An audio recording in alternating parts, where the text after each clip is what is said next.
Well, then, greetings there, ladies and gentlemen. It is time for Creators Roundtable. But before we start, I had some notes before that apparently I overstepped some people. So, for your specific viewing pleasure, I did edit out a little bit of boring parts and myself quite a bit. So hopefully you'll enjoy it, well, at least more than the raw version, shall we say. So we'll see about that. There's also a little bit better quality of the audio in the middle part. Not as much because I wasn't filming because my hard drive was full. Regardless of that, big thanks to Obsidian and Exegious. Go check them out, of course. And finally, if you enjoy the content I make and, well, through your help and so on and so forth, like this, I was able to increase the production value. So, well, go check out the Patreon and maybe toss a buck my way. It really helps. Regardless, now let's get into it. Hey, ladies and gentlemen, greetings. It is... Whew, what a day it is indeed. So well then, welcome one and all for wherever you are watching this, from whoever you're watching this. This is sort of a, well, not exactly impromptu, because I actually planned it a little bit, early, but oh well, it is what it is. Anyways, this is a Creators Roundtable, or whatever's left of it, shall we say, from back in the day that we used to do for Elite Dangerous and its community and so on and so forth. I'm sort of today's yours host, Yamiks. I'm joined today with Obsidian and Exegious, as we will be discussing a little bit about the first year and its retrospective of Elite Dangerous Odyssey, the new era, the biggest ever update that Frontier Developments released, and how it has turned up or turned out, shall we say, and sort of look back at the year past and what has been accomplished in our own side of things and as well as in the game side of things. So, I suppose we should start. In that case, well, to give the co-talkers, shall we say, some word. For the folks who haven't followed Elite Dangerous that much, let's just start with simple introductions quickly, shall we say. So, I see Exigeous being on top, so I'll just go. Hi, quite the introduction there, Yamiks. That's a little hard to follow, but hi, guys. Just do it yourself. Why not?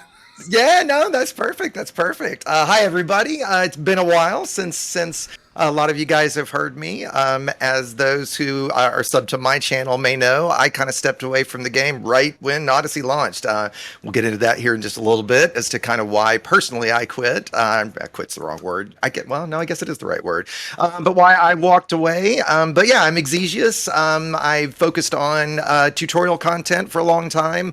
Always, if you guys have seen my channel, I always tried to be very, what I'm not when I live stream, very clear, concise, very to the point with tutorials. So, you know, I loved it. There's still things I love about the game. Again, we'll get into all that in a little bit. But yeah, we'll talk about what I've kind of moved on to a little later on too. And with that, I'll pass it over to who I'm sure needs no introduction, the great and powerful Obsidian Ant.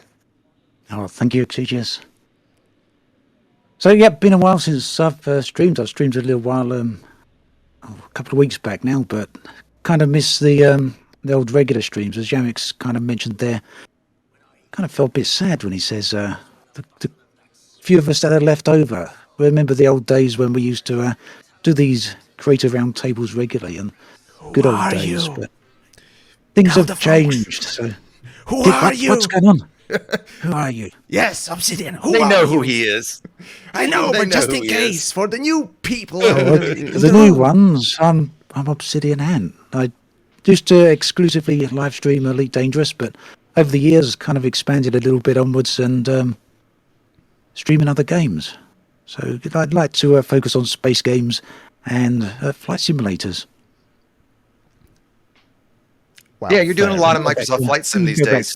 Is that right, Ant? Yeah. It's quite a bit of flight simulator, but also other, space games. Like to have a look at a bit of everything. Expand the horizons now that we'll get into it. And I suppose I should introduce myself as well. I'm gonna be more acting as a moderator, hopefully today, and talk less because people seem to not really like my voice, including myself. But regardless, I am Yamiks, a Latvian. Well, shall we say a piece of shit who critiques, comments, and then on everything that is possible, basically beating the dead horse that is Elite Dangerous and more. But overall, I today tried to organize this thing, and we actually had one more co-talker or co-host, shall we say, planned, but last minute he had to sort of deal with real life, unfortunately. But I'll try to echo his sentiments as well as a few others that I got comments from. And for the creator roundtable, well, yeah, we're kind of trying to represent sort of the YouTube side of things, creator side of things, ones that used to be, ones that are, ones that sort of got disheartened, shall we say, and or those that continue, kind of, or at least as much as we can. So yeah, there you go. Well, as I said previously, we'll just get over a couple of topics and so on and so forth, or sort of topics basically, and just sort of recap this year that has been for Odyssey and what it turned into. Before we start, any comments? No, I think we got a little bit of an outline that Yamiks has got for us. I think it's great. Right? The outline. Those that are looking forward to. I'll try and segment the discussion to topics and so on and so forth. So the first will be a pre-release, the portion before Odyssey released. Then we'll just skip over the little bits about the release that happened. We did a creators roundtable on that as well, and Exegious was present there as well. So it'll be interesting to see what has changed potentially, and then after that quick recap, we'll get into the whole year and what happened in it. After that, if we got a little bit of time left, we'll talk about the future of the game, what has been announced or what we expect, and a few extra little things. Maybe pluck some comments from the chat or something like that, but we'll see about that. Anyways, so, as I said previously, let's get into pre-release. So, setting the stage, essentially, the Elite Dangerous Odyssey, at least before we knew Elite Dangerous Odyssey was Elite Dangerous Odyssey, back in 2014, and even before that, as Obsidian and probably can actually comment a little bit more, Elite Dangerous developers did talk about, in Kickstarter days specifically, more about the potential to walk around. So, if... Actually, as somebody who was part of that period in time in Elite's sort of development and community, what did you think of the space legs that they kind of insinuated, or at least implied? Space legs that we got, or the space legs that they implied back then? Which one? What they implied back then. What was the sentiment, if you remember? It's a funny time, because for a lot of people who were around back then, 2012 was the early days when they were just talking about it. There was obviously a lot of excitement, because many of the people there had wanted a sequel for Elite for a very long time. So whenever something like that happens, it's always anything that the developer does or doesn't say is always tied up with what people's hopes and expectations and dreams for any game are going to be. So there was definitely a big lot of hype there, and a lot of that was what people were hoping for and expecting. So if you think back on those times now and some of the stuff you will hear about it, it's mixed up with that. But there was definitely quite a bit of talk about how Elite, from the developers from Frontier, how Elite would evolve and how it would develop over the years.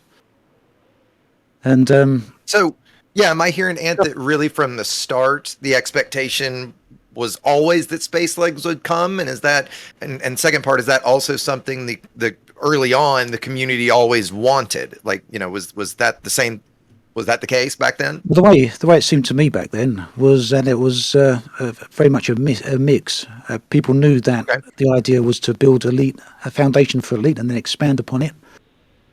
Frontier encouraged that sentiment, that idea. And there was ideas such as atmospheric worlds, landing on atmospheric worlds, Yep. ability to land on planets, which obviously didn't come with the release of the game. And of course, walking around, that was mentioned, specifically the ability to board other players' ships, hide yourself on board other players' ships. Yeah, there's archive footage of Braber mentioning that. I do remember, though, there was also a forum post, and I'm pretty sure, well, I can't remember which developer it was. It was one of the designers of the time. Again, this is going back to 2013 times, where they specifically mentioned the ability to walk around inside space stations and shop fronts. I remember them mentioning storefronts as well in one of their forum posts. I'm trying to get out in a minute, and perhaps we can put that quote on screen. But yeah, Space Legs has been discussed all the way back, pretty much right from the very first days that Elite Dangerous was discussed. So, Okay. not a new thing. Not a new thing. Yeah, I mean, I knew it wasn't new. I was, I didn't jump into the game until early 2016. I wasn't part of the Kickstarter back earlier. then. Yeah, so that period between when Exegious jumped in, it was 2015 when I picked up the game. I think it was April or something like that. Basically, and the game was really interesting and so on and so forth. And as you get into the community and so on and so forth, you start to hear, well, hey, you're piloting the spaceship from the first person, blah blah blah, which was very immersive.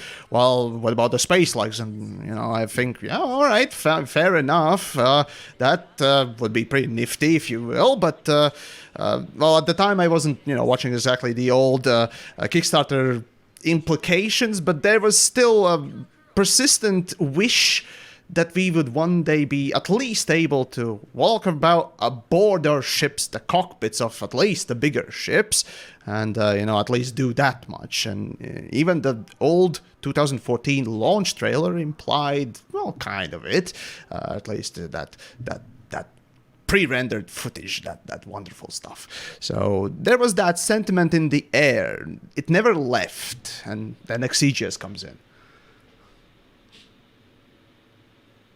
Yeah. Okay. So early on, there was always kind of sounds like I got two things there, and there was always the expectation. Maybe that's too strong of a word, but there was always I guess that's right, that they were talking about that would be part of the game. And did I also hear that even back then the community was fairly split on wanting it? I mean, I've always been pretty vocal about the fact that I had no interest in Space Legs, and I always was, as you said, I was always far more interested in atmospheric worlds.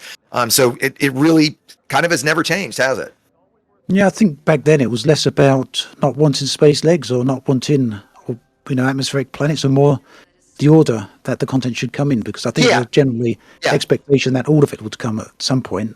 We won't be down the line and still waiting for stuff. It was more a discussion of what should come first rather than what should and shouldn't come at all. So, yeah, I think their expectations were high then, and understandably so, because Frontier were obviously committing to Elite again after it being away for a long time.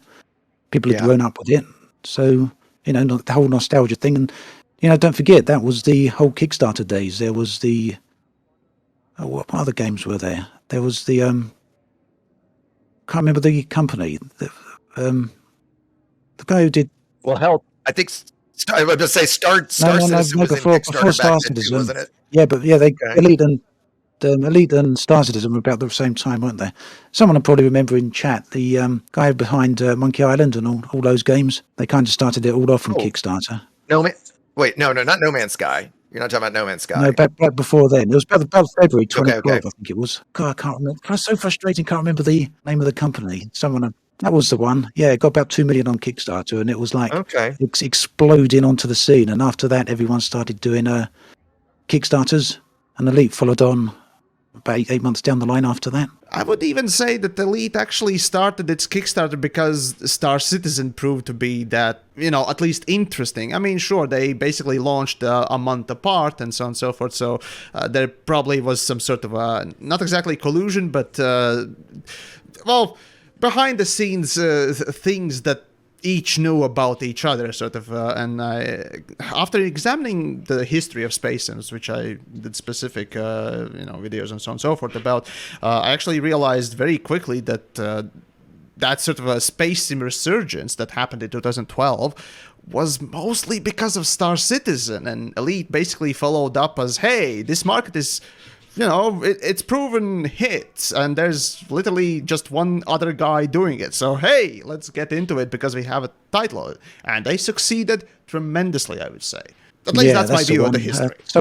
Sorry, Yamiks, interrupting you there. Go. So someone in chat just mentioning Double Fine and Tim Schafer. Yes, that was there we go. Double Fine. Yep, exactly. That's the one. Yeah, That's totally exactly went out my head for a moment. Yeah, several in chat said that. So thanks, guys. Awesome. You're awesome. And I don't remember that. So also, did I just hear that literally Elite and Star Citizen both launched Kickstarter? Did you just say within a month of each other? I guess I didn't realize it was that close. If I remember correctly, originally, technically, Star Citizen launched its own crowdfunding site. It literally went down on the same day, but Kickstarter came in like a day or so later, or on the same day. I don't remember exactly how it was, but literally in less than a week, as saying that, hey, we have our platform, maybe use that while you get your thing back online.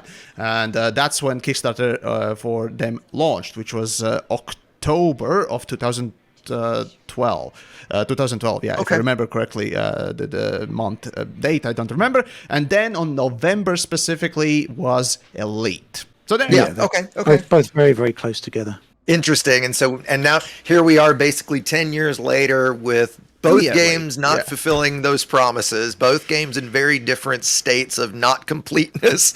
Interesting. All right. Yeah, it certainly is interesting seeing this development, especially it sort of marks the new, I don't want to use the word generation, but it kind of feels almost like a new generation of game development. We've literally lived through partially the games as service plague that basically modern games tend to get into a lot, and some of them are just getting off finally after the proven hits that are Elden Ring and so on and so forth. But there are still executives that think that, hey, pay-to-win games are smart. Mostly China, but that's a whole different topic. Well, I was going to say, from a monetary standpoint, you can certainly argue that they are or can be, right? But from the end user experience, I think that we all agree that. I mean, I think there are games that do pay to win correctly, and that don't. We can certainly debate how Star Citizen handles it, but I don't think we're here to debate Star Citizen today, are we? You insinuate that? Okay, fair enough. I guess. No. I mean, not that it's off limits. You go and say no. But it's still pay to win. Anyways, continuing on then, quickly skipping time from 2016, more or less, when Exegious jumps in to 2021, when we got the first announcements of Odyssey. I know it's a big time skip and so on and so forth, but we need to keep on time, sort of. At least I'll try. So really, the only thing that happened in there, Yamiks, that you're not the only thing to mention even would be Horizons, right? I mean, in the middle of that, Horizons, the failure of Horizons Beyond, the drought in between that. So it was a bumpy period, shall we say? So yeah. Right, the stage is set. Imagine, one day you're waking up, which I did. I look on Reddit and see a trailer. A trailer that suddenly is about space legs. And the interesting thing about the pre-release of Odyssey was that the announcement trailer accidentally got published. And every... I remember that. Yeah, every news article site that had a pre-scripted, the post, they embedded, they were just hammering and just up in arms and just running about. It was pandemonium, and boy oh boy, the hype got real. The game got its biggest bump in player resurgence since Horizon's release. I saw, at least on at the time, on Steam. So it really got really interesting. Right, got a lot of attention all over the place. Any particular experiences from your end? Because I could talk forever. No, go ahead, Ant. Yeah, I think at that particular point, it seemed like after a long time of Elite being in quiet mode, what was it, 2 years, a bit more, in 2021? About that, I think. Yeah. Yeah, we had about 2 years of very, very little content or anything actually from Frontier for about 2 years.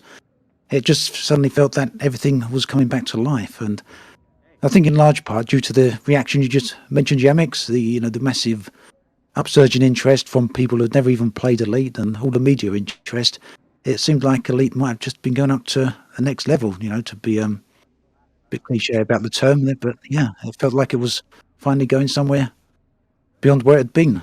The thing is, with space like addition, essentially what Elite started to become was from a niche but a relatively decent hardcore game. It seemed that it tried to approach the more casual player, that everyone can play, because FPS games are probably the most simplest types of games to pick up and play, except maybe for driving games or something. So yeah, that was kind of interesting that, hey, this sort of a niche genre is trying to, sort of get into that more casual environment and potentially attract a lot more, interest from everyone around, which Star Citizen, to a certain point, had already almost cornered it. So yeah, it was kind of catch-up moment, I suppose, but nonetheless, people were interested, very interested in that. Well, it just popped into my head for you guys both. When do you guys feel, I don't know that peaked is the right word, but when do you guys, maybe that is the right word. When do you guys feel like your channels and videos and streams and stuff had the most interest? Because for me, thinking back, it was around fleet carriers, right? When fleet carriers launched, I think I remember almost hitting 2,000 on a stream back then. One. Yeah, right. Oh, yeah. Well, yeah. That was a whole story in of itself. But it seems like from there till the Odyssey launch was kind of the peak of everything: player involvement, views, again, viewers on streams, and and since then it's obviously tapered off dramatically. Did you guys feel like the same experience? And yeah, definitely. The huge amount of interest back then. Although for me, it was kind of happening around about the same time as a big upshoot in interest with Microsoft Flight Simulator. Yeah, fair enough, because that was close both in time. At the same time. Yeah, they were very close together. I mean, Odyssey released around about the same time that Flight Simulator was given all its promo material, or maybe vice versa. I can't remember which one happened first. Flight Simulator came out first, didn't it? 2020. So yeah, even it was that shows a point. Though, even in my memory, the two are kind of blurred together because there was just so much going on with both at that particular time. Yep. Yeah, was Flight Sim? I kind of remembered, if I'm right, that Fleet Carriers was around like the April-May range, and I think that was right when Flight Sim wasn't Flight Sim May of 2020. Chat's Am I remembering that right? Yeah, Need they the come out around dates. about the same Yeah, Chad'll know better. I if remember I'm many getting that dates, right, but not those. Sorry. Well, I even remember Frontier doing some of their announcements more or less on the same day as Flight Sim announcements. There might have even been one the same day Flight Simulator was released, if I remember. I actually remember, it was a big specifically. Regardless what it was, I would say that the absolute peak, both in numbers on Steam as well, you can actually see it, but also in the sort of views or at least interest, for me was, the big bump was obviously on the first day of Alpha, and it tapered out slowly, which was expected.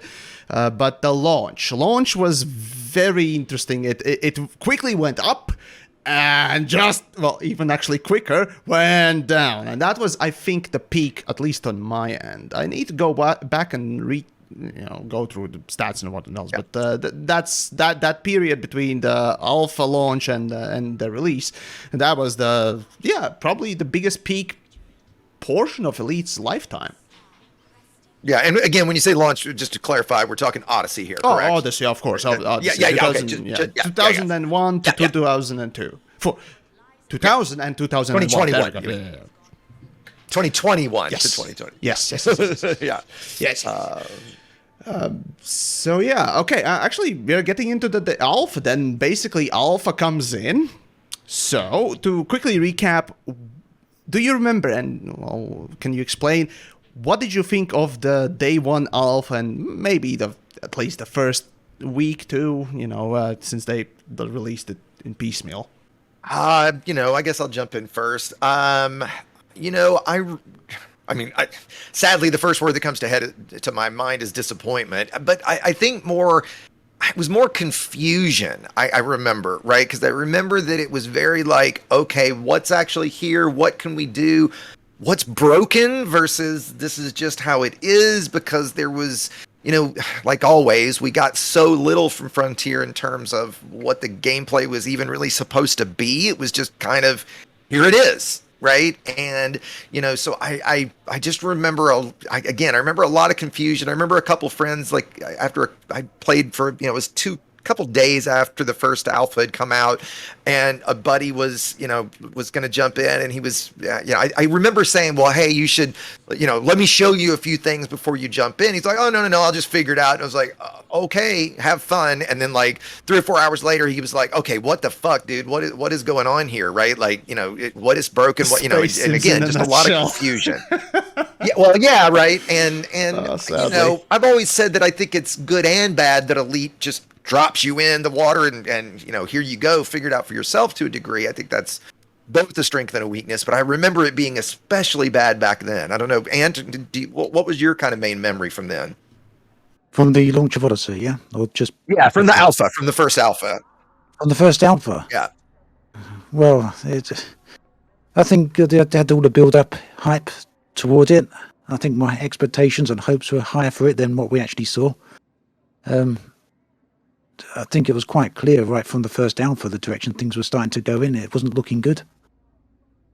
Yes. Yes. I think probably. Yeah, especially the first day was plagued with server issues. I remember Exegious being very angry about that. Yeah, I kind of remember that too, right? And I remember some of it's to be, understood. And I don't remember the specifics. Maybe somebody in chat will, right, of what was going on those days. But okay, it's an alpha. It just launched. I mean, shit's gonna break. I mean, it's an alpha, right? But yeah, you're right, Yamiks. I remember it being particularly bad, and like you couldn't get in, or is that what it was, that we couldn't get in? And it was crashing right at launch. Wasn't there? But there was also some of the which I felt design issues in the first alpha. The only way we could travel around was with these space taxis. That's right. That's right. Oh, that's right. Oh my god. Everywhere. And that just sent alarm bells ringing to me. That just sent alarm bells ringing. Well, okay, with Apex, I remember, and now that you're saying that, I remember when we were starting to get information from that, and we'll talk a little, I'm going to later, about the kind of behind the scenes stuff. I remember when we first got that, thinking about, well, how is that going to work? Before they told us it was going to be like a ship that you would fly, and it was like, well, are you just going to teleport? Because surely you're not going to just sit there for 10 minutes watching the game fly you somewhere. Like, I literally remember no, there's no way. And it wasn't so much about the taxes itself, but rather their thinking. What thought process went on that led them to thinking that was an okay idea or a good idea. And if they're thinking along those sort of lines, what does it mean for the rest of the game? And for clarification, you had to sit in game and have it run while you are being transported. Because if you quit the main menu, well, the ship, wherever it was in the Super Cruise, it would sort of drop out and then resume once you are logged back in. Yeah. That was the first week of Alpha. Basically, it offered only the on-foot experience and that traveling thing. At week 2, they gave the small ship. I think it was Eagle and Sidewinder or something like that. And then third week, it was everything unlocked. Your account was copied, and the fourth one was basically the same thing. But the only thing that they didn't show in Alpha was engineering. And I remember specifically that day, and I think last time when this round table happened a year back, Exigeous, I remember I think I even mentioned and kind of poked fun at that your old quote during Alpha. Well, we don't know if we saw 90 or 9% of the Alpha. Yes. Yeah. So it's I don't know. No, that's right. That's right. It was, yeah, you're absolutely right. Because it was, okay, guys, how are we going to evaluate this, right? Have we seen, and it turned out we had seen, I mean, not 90%, but a large percentage, or, it's certainly where things were thinking and going, right? And I also remember the thing that was so, again, what were they thinking? And you guys remember the system that we started in, how one of the stations was, what was it, like 300,000 light seconds away or even more, right? So it was especially brutal to do anything because it was like a 30-40 minute Super Cruise flight that, as you said, Yamiks, you couldn't log out for. There was a system with the furthest travel distance, didn't they? Yep. And also the missions back then wouldn't tell you the distance when you took the mission, which, they added, which is nice, right? So you take a mission, and I remember there were posts on Reddit like, okay, if you're at this part of the system, only take these missions to these stations, and we, once again, had to figure that out, right? Because nobody had thought, maybe they don't want to sit for 30 to 40 minutes right after logging in for the first time, right? Because you'd literally start, oh, hey, let's take a mission and do this. You'd go get on Apex and what? It's how far away? And I remember that was my first experience. And those early streams, yeah, that's right. God, I remember that launch day stream, you couldn't play because we just sat there waiting. Yep. I remember you logged in if you managed to get in, yep. and then got kicked out like 30 minutes later, and then when you try to get back in, and that's when the fun started. Yeah, so I managed that first 30 minutes, and it's like, yep, that's the evening for me. Bye. Oh boy! Right. Moving on. During the alpha, I remember. We can quickly comment on actually two specific things, and that is the first one was during alpha. People had extremely negative take on the new exobiology, or basically space legs discovery or exploration mode, which was what was it? It was a circle matching, but with reflex. You remember that? People had... basically, you have to time it correctly. The minigame. And you give the minigame where you need good reflexes to people who specifically probably avoid any kind of a skill-based gameplay and choose knowledge-based stuff. I remember Ascorbius specifically talking about this, and I was thinking, well, you're right. Yeah, it's stupid gameplay on its own, but just because I can manage it doesn't mean that it's desirable for that type of a player. And then it really hit me. How could they miss this, just this principle that, hey, you have exploration gameplay that is based on knowledge, not fucking skill, and you put that in just, what are you doing? Well, and on top of that, if you guys remember the first day, if not the first several days, it was basically broken. So it was so twitchy. Oh, yeah? You had to be so incredibly precise, right? That, I think I'm okay at that sort of silly gameplay. It was also like picking a lock more than it was anything else. Hey, right? Like I'll if that had been a lock, expert level Skyrim lockpicking over that shit. Yeah, not bad comparison. And like I'm sure you're going to chime in the same. I'm kind of curious your thoughts from back then, being I think of certainly of this group, the bigger. I mean, look what you're doing right now, the bigger explorer, right? Yeah. You as the explorer, what was your take on it? Well, again, it just goes back to what I said about the taxi travels. If you look at places now where people are talking about the early days in Odyssey, kind of in hindsight, you see sort of the hindsight comments on the forums or on Reddit, and you see Frontier even mention it. I think it's important to understand there's a distinction between all the troubles that Odyssey had at launch. There was the technical troubles, which I think most people are willing to talk about, and even Frontier themselves will say, it was all the technical troubles. We'll talk about that later. But there was also the design issues, and that's the stuff that, a lot of people don't see it all blended together. And I think for me, back then, that minigame, the exploration minigame, looking for the plants, was another sign of Frontier's thinking. If they're doing this and this is what they consider exploration to be, is there actually going to be any exploration content, or is that it?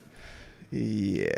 And actually, just to a question along that line again for you specifically, and how much of the is it xenobiology? Hell, I can't It's remember the name of it. exobiology. How much of that exobiology? Thank you. Yeah. How much of that have you personally actually done? Do you have any real? I'm assuming you're not elite in that, or am I wrong? No, I've done none. I barely play I've Odyssey. also I've done got no absolutely interest in none. any of it.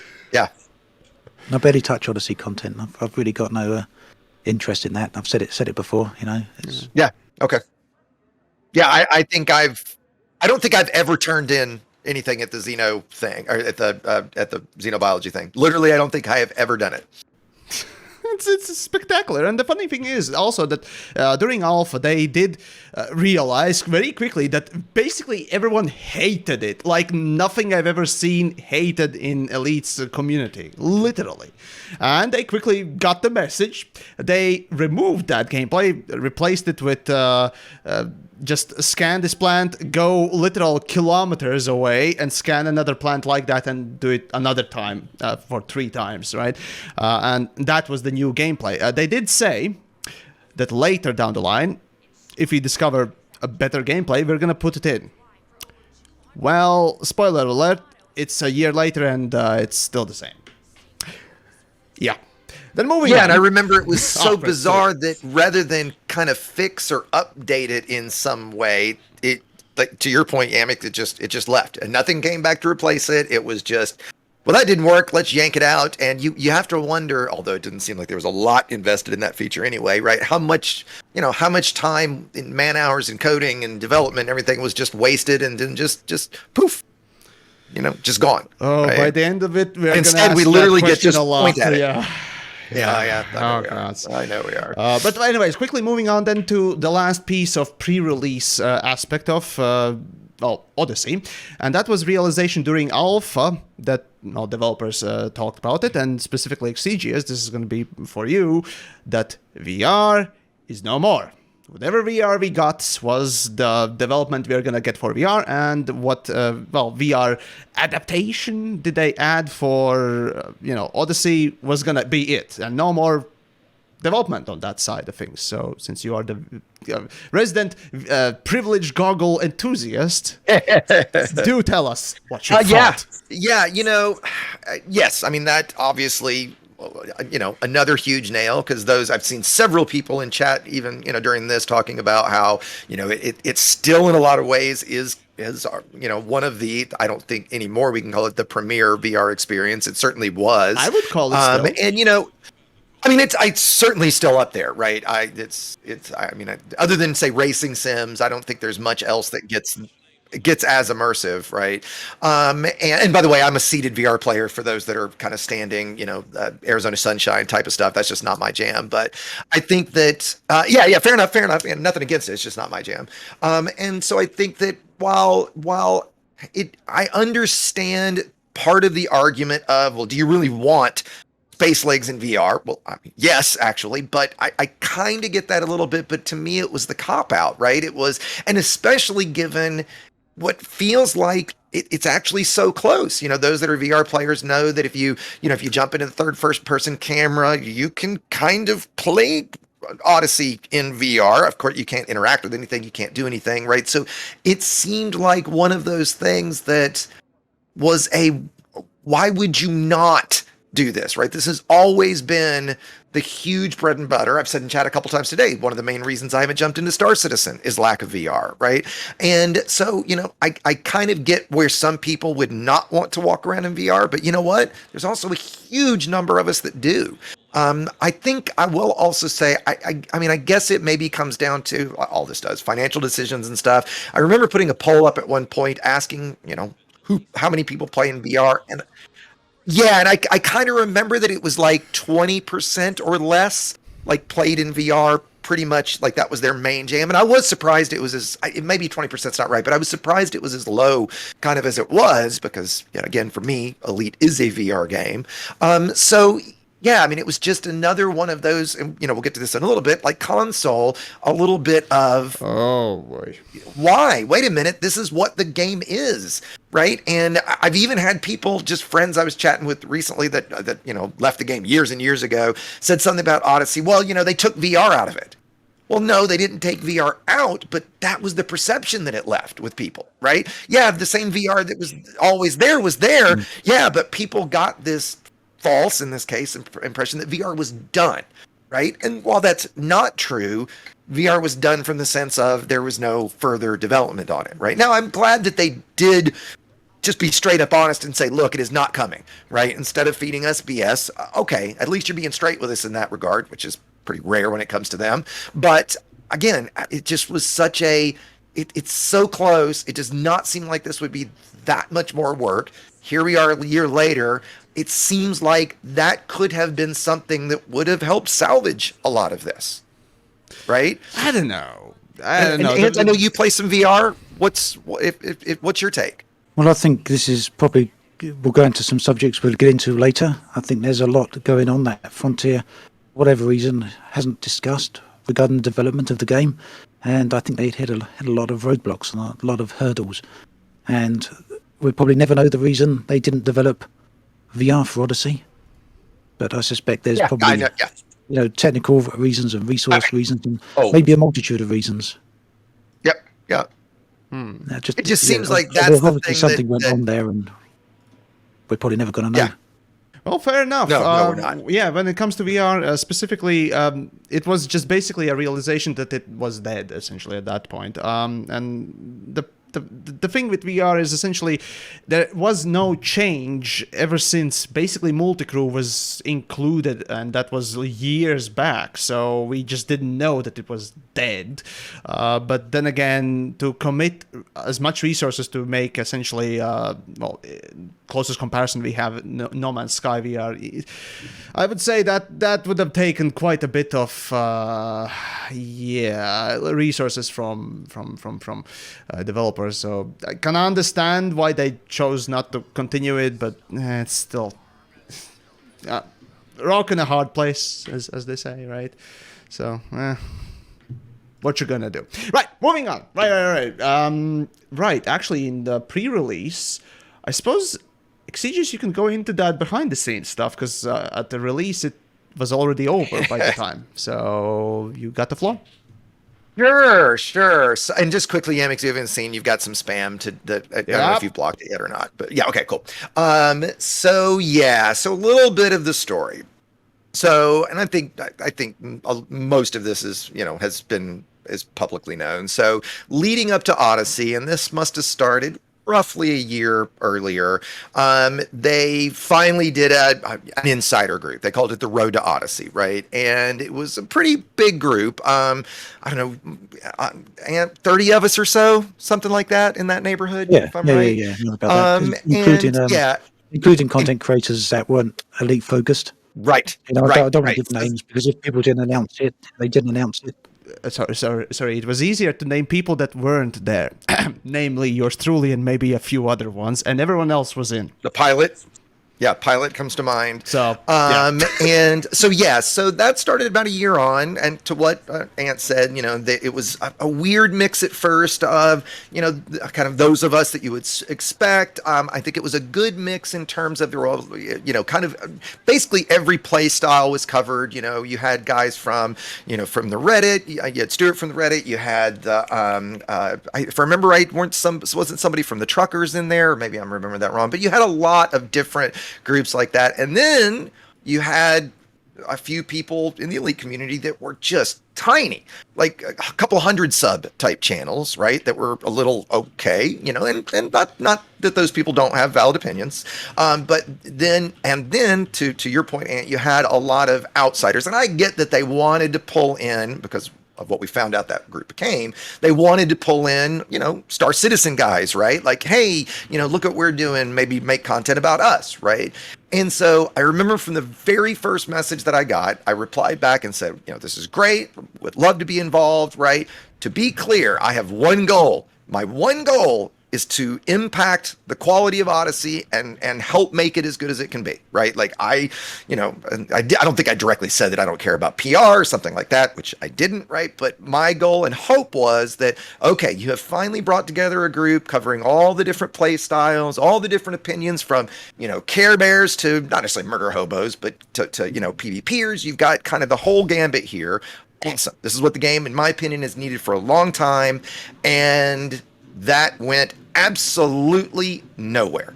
If I'm right, and Ant can correct me, other than the night that right where we were supposed to get early access to the game, which didn't happen. Instead, we got I think it was about a 2-hour meeting with the developers and got to ask questions, which the vast majority of never got answered, right? We got that instead of getting access to it. And so it rather than them asking us a single question of, hey, here's what we're thinking, what do you guys think? Right? Never once, and correct me if I'm wrong, Ant, did that happen, right? It was very little, here's what you're going to get. We would get things, I remember some of the forum posts, we got 10 minutes advance notice, right? Not a day, not a couple days, not anything, right? Just like very short. And for most of them, we got a little more than that, right?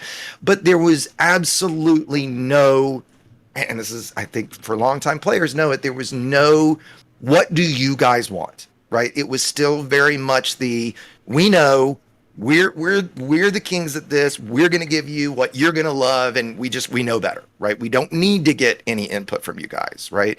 And as the program went through, and that became, more and more apparent, I certainly personally got less and less interested. I think I made maybe 2 videos from, early stuff that they released. And while, to be clear, PR stuff is important, and, getting your message out is important and stuff, right?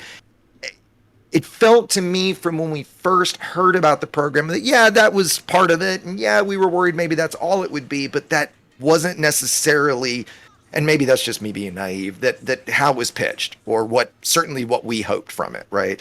I remember at some point a little further in, we all met with, I'm not going to name names of anybody at Frontier, guys, but we met with somebody at Frontier to talk about our thoughts on the program and our thoughts on everything, right? And I literally put together like a 10-slide presentation because I wanted all of my thoughts together. I wanted to be able to give them something that had concrete. Here's what's going to happen. And I remember in that is, if you don't do these things, if you don't ask the community what they want, if you don't get input from us and from other people, this is going to fail. And guess what? That fell on completely and totally deaf ears. Right, the person I met with, we went through it. It was, at the time a good conversation. I sent it to other people and didn't even get a, hey, this is great, hey, thanks, or even an acknowledgement that it had been sent. Right, and from that point forward, to me, is when I realized, yep, this is, and we all did. This is just about PR. They again, I've said this for years. They do not care what you want.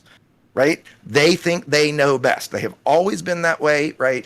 And there was absolutely no give and take, right? And so I think for me at that point, it was, okay, well, now let's just watch along, and what are we going to get out of this? I hoped at the time we would get early access. In fact, Ant, I remember saying something to you, and this must have been, it was at least 3 months, if not 6 months before Odyssey release, saying, if we're not playing this now, we can't give any input, right? Because, if it's 2 weeks out, well, that's way too late. They can't, the only change they can make, as we talked about with the exploration mechanic, is just to remove something, right? There's nothing that's going to change. Yeah, and yeah. I think, yeah, if you remember that, and I think that's, I'm not going to say that I predicted it was going to fail or something like that, but at the time, it was, hey, guys, if you're not listening to us, if you don't want this kind of input, and I just can't imagine, I've been a musician my whole life. I've been artistic my whole life. And I know that to succeed in something artistic, you have got to get direct, blunt feedback from people, right? What is it you want? What is it I'm doing wrong? What is it I can do better? And when you don't want and don't get that, you get where we are now. Sorry, I was just making a joke. Carry on. You're right, Yamiks.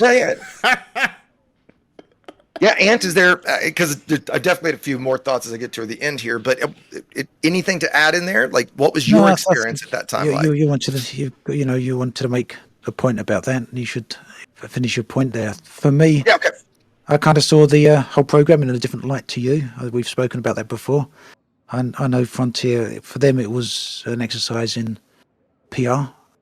And from my previous experience with Frontier at the time, I wasn't Yeah, from my previous experience with Frontier, I wasn't expecting them to accept much in the way of feedback from it. I think it was more of a case of them just saying, this is how it is, and Yeah. expecting us to accept that.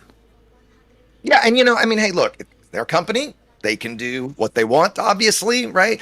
I feel like I was trying as early as I could to say, if you don't do this, this is not going to be what the community wants. And I think I was proven to be right about that, right?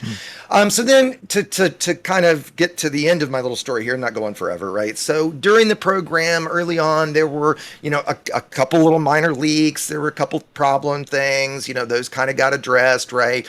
Then I don't even remember the specifics here, but leading up to the release of Odyssey, there was, I don't even remember what it was, but there was another leak, and I remember at the time thinking it was relatively minor, and basically the message we got was, hey, if we can't find out what's going on here, we're just going to shut this down. And that's exactly what they did. And I think it was certainly less than 2 weeks, if not a week from the launch of Odyssey, they stopped all communication with us. Everything just ended. Right. So right as we launched, like, we're all just like, we've got all these questions, all these things that'd be great to get information on, to be able to share with our communities. And it just all stopped. Not only our communities, but just educate their customers. Exactly. Because I remember to that point, Yamiks, when, I talked a second ago about when fleet carriers launched. I remember when fleet carriers launched, and I think that was when, and again, I don't want to really name names here necessarily, but this is an old guy. I think that was when Will was still leading the team. Yes, is that right? Yes. I think that was before the new guard was on, right? And I remember that day, like, dude, I was getting messages from Will, just like, we'd have a question. Oh, hold on, guys, let me see if you get and it wasn't just me, right? He was doing that for you, or for Ant, for Astro, for not all for of us, me. right? And of course not for you, right? But we were getting information really quickly, and it was great because the audience was coming to us, and they had questions, and what's this going to be like, and we were able to give them answers, and the communication. I remember that day, like at the end of that, being like, wow, that was awesome. Right? Like, boy, I hope it stays this way. And it obviously didn't, right? So one of the notes that I think Yamik had on the plan, how many times have we heard, I should have gone through and tried to actually figure this out through all their messages. How many times have we heard, we're going to communicate more? Oh no! Oh no! We can start counting now. It's gonna take a whole stream. But the point is, yes, like, it's happened time and time again. Every time there's some sort of uproar, and that usually doesn't take long to be there. Their standard response is that we're gonna communicate more. Cut a few weeks later, or fucking month. That's it. That's all the communication you got there. Yeah, we get, you get a couple streams, a couple this, a couple, I mean, wasn't there going to be a bunch of dev diaries and all that kind of stuff leading up to launch? I know there were a few, and then after, and it just evaporates, it seems like, every time, right? It's this, it's this cycle of, okay, we screwed up. Okay, somebody apologizes. I think you've even got the Braven apology on the list somewhere, right? We have stuff like that. And then very quickly after that, it's just right back to, as Ant told me, as we were chatting before this, right? They stopped the live streams again because there's nothing for them to say, right? And so that's going to be in the year leading up to today, but basically that. Yeah. Right. Any other things, or we can move on? No, yeah. I think okay. So then let's move on to quickly skim over the release period, so that we can actually get into the meat of things.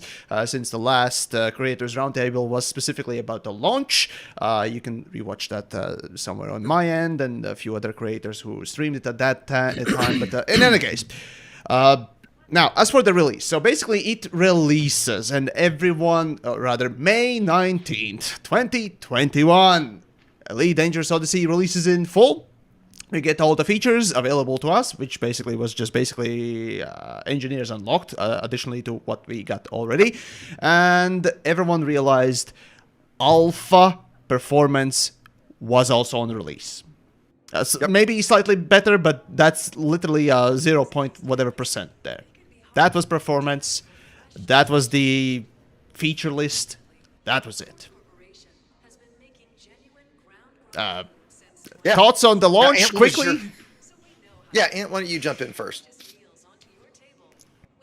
On On the what part? launch, yeah, when just your Odyssey thoughts around launched in launch. full. I think I'll end up sounding very negative, but the launch was pretty much exactly what I expected it to be. Oh, We saw what was going on with the last alpha. It was a strange thing, actually. I know there was quite a bit of conversation, and again, this was something you could see on the forums. I don't know if it had happened elsewhere, but there was a certain belief from some people that the alpha release was one build, and the final release was going to be some completely different build. And this is a conversation I remember happening back during 2014 as well. Elite Dangerous was in a testing phase for about a year. It started in alpha in... I can't even remember. oh now, God, it was 2013, I think, April, wasn't it? Yeah. 29th April, I think 2013, was. wasn't it? Yeah. Yeah. Oh, well, wait, it no, hadn't been longer you than a mean the year. original game, yeah. Oh, I don't The know original one. Elite Dangerous, yeah. No, In I the don't end, remember it went through multiple phases and ended up with the Gamma phase. And the Gamma phase was basically what was going to be the release candidate. But back then, again, there was the same conversation that it's just what people were terming as a vertical slice. That what we were seeing in the Gamma was just a small portion of the overall release. And that, when Elite Dangerous was finally released, it was a carbon copy of the Gamma. There was no extra content that Frontier had held back. And for some reason, the same belief happened again with Odyssey. People thought that somehow the final release of Odyssey was going to be a much improved version of the alpha. And I'm not sure I that had that belief full comes from. expectation on performance. I honestly put my Performance. trust I and agree that there expectation should on have been developers improved there. performance. Yeah, that's different. But I was thinking in terms of content as well. So that we were just getting a small slice, and there was some gameplay, some mission types, some station types, some planet types, all of these sort of things that Frontier were holding back. Yeah, I'm not sure. Perhaps I'm the only one that remembers this. Don't you remember? these I wasn't conversations at the expecting time? any more than that, except for engineers. So yeah, for me it was looking grim on the content side of things, but I expected performance to be at least That's pretty much what I'm getting at anyway. What we got was pretty much what I was expecting, aside from the performance issues, which, like yourself, I was hoping and expecting would have improved. Yeah. Well, and I think that goes, with what you're saying about like what we got and stuff. It goes back to what Yamiks was. I think Yamiks was saying earlier in terms of had we seen 9% or 90%, right? That was your and quote. a buddy DM'd me.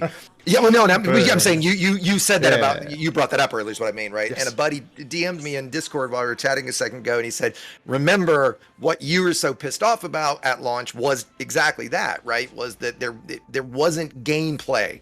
That we'd hoped had been held back because we hadn't, seen all that much, right? Nope, we had seen it all, right? And yeah, I mean, there was more station types and things like that, which are just new kind of procedural layouts of the same puzzle pieces, right? Just like, with the fleet carrier interiors. Well, it's just the same puzzle pieces, just in a different arrangement kind of thing, right? Station interiors, there's what, 4? Or really, there's 2 layouts, right? There's the big stations and little stations, right? That's pretty much it. They're different colored, right? And so I think that's, for me, where the biggest disappointment at launch was. It was, yeah, this really is it, and it performs like shit, right? Yeah. Well, as with the launch happened, we quickly got also literal quote-unquote apologies from Mr. Braben himself, as the development team pulled in the CEO of the company, saying, well, hey, this performance is not working, blah, blah, blah. Mostly it was performance, but the content, if not for the performance, the content would definitely be dogged. I mean, sure, it wouldn't be as horrible, on Steam and so on and so forth, but it wouldn't be reflective of the price of 40 euros, or was it $60 and whatnot. So, yeah, no. Those apologies just didn't work. Yeah, and I can't remember. Again, I think even then he apologized for. I don't even know if he apologized for the content itself. I think he apologized. No, he didn't. For the way the He game was basically, perceived, didn't he? he basically said that apologies to who suffers from bad performance. It's like, hey, if you're stupid enough that you don't realize that on your hyper giga PC, 60 FPS of this garbage is not okay, well then, thanks, sucker. Basically, that sort of attitude, which is, well, I mean, okay, I'm reading perhaps too much into the political answer there, but it still is disgusting as a customer, consumer, you know, to have that sort of attitude laid onto you. And basically, how bad it was, it was so bad that the performance did not meet their own standards of officially released spec machines. That is, minimum spec machine running at 30 frames a second on the whatever settings, doesn't matter which ones, but at least 30 minimum, and recommended was 60 FPS minimum. To this day. Well, I think, you know, in looking back on it, for me, that pops in my head, it was also while Odyssey is arguably prettier, right? There's some nicer graphics in it and stuff. It wasn't... Like, the performance hit that we got wasn't commensurate with the quality bump in graphics, right? It's not like all of a sudden the game is twice as good looking, and so it's half the performance, right? It's like marginally better looking, right? And half the performance. And so I think that from a player's perspective was it still is the frustrating part, right? Like, if I'm going to play in VR, I go play Horizons. Because the performance is so much better. Yep, I absolutely do that constantly, yeah. Yeah, and there are a few nice things in Odyssey that you miss, right? I can't remember. Has Horizons, they haven't added the shield and hull or the shield percentage in Horizons, have they? Nope, the UI is still not added. And we're going to mention that indeed, yes. Yeah, so the little stuff like that you want from Odyssey that makes you want to play Odyssey, it's in no way worth, you know, the massive performance tank you get from it if you're not going to play on foot, right? Which personally even if you're getting 60 frames a second, what's the point in literally burning electricity pointlessly or your graphics card, generally speaking, basically getting, you know, just the same results? Why waste extra energy from your PC? That's my usual sort of excuse for playing Horizons, even though I rather prefer more frames, even though for streaming it doesn't matter. For streaming, I prefer just simply more stable stuff. Anyways, right, so on the launch, let's see. Yes, right, on the launch, of course, developers did promise to communicate more, and we'll get to that now, a year later. How much of that promise did they actually come through with?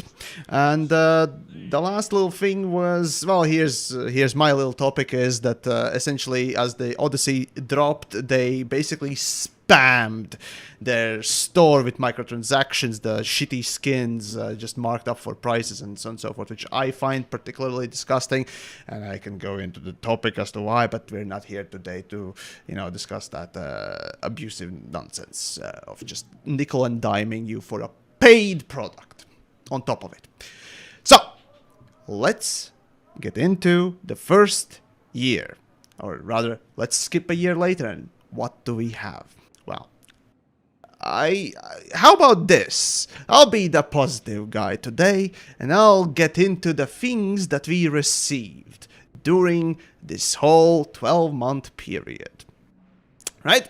So, to quickly go over it, performance-wise, I'll leave that, but yeah, basically it is slightly better than it is, but it's, spoilers, worse than the recommended spec machines or minimum spec machines still. So yes, it is slightly better, but it's not even barely good enough for their own standards. So that's where we're at still.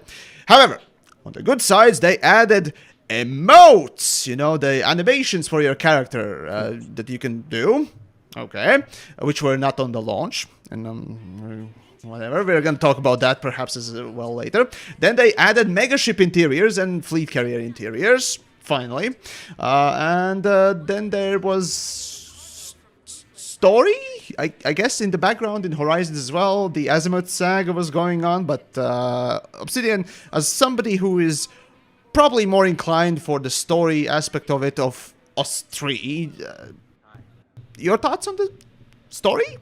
in this period? I've not got a lot to say about that, to be perfectly honest. Okay, moving on then. Just the time I've really enjoyed the story for Elite Dangerous was when there was a lot of, lot being a relative term, but when there was more in-game content that was reflective of what was going on. So like when the Thargoid puzzle, and then the Thargoid bases. Yes, that was the active period, The Thargoid hyperdiction. Yeah, that was the best time. Absolutely. That one moment the got me Azimuth interested. saga, it could be, the best thing ever written. And I hate coming across too negative about it. But if there's little to no game content to go along with it, then I don't really pay that much attention to it. I know there is community goals with it. I believe there's been a few little modules here and there to do with it. But, and the dual engineer modules have been cool. Yeah, there's been credit for a few things. Yeah. I hate the dual engineered stuff, but okay, that's a balance issue and design issue. Yeah. But at least it's something that they were adding something for us. Yeah. No, go ahead, Ant. Sorry. There's different ways of looking on it. Yes, but it's better than nothing. But is that good? Well, I mean, let's also remember better that than nothing isn't exactly praise, is it? When did that's not a reflection on the quality of the Azimuth saga. I'm not saying it's good or bad. I'm just saying that there's nothing in the game to go, or not enough to go in the game along with it, which to me is just unfortunate. And when was it? Let's also remember, I can't remember if it was leading up to Odyssey or after Odyssey I guess it was leading up to Odyssey where they stopped all community goals for like what, a year? It was a couple of months. I think at least. Was it okay? Was it not okay? Okay. I think it might be as close as a year. I'm sure it might be enough.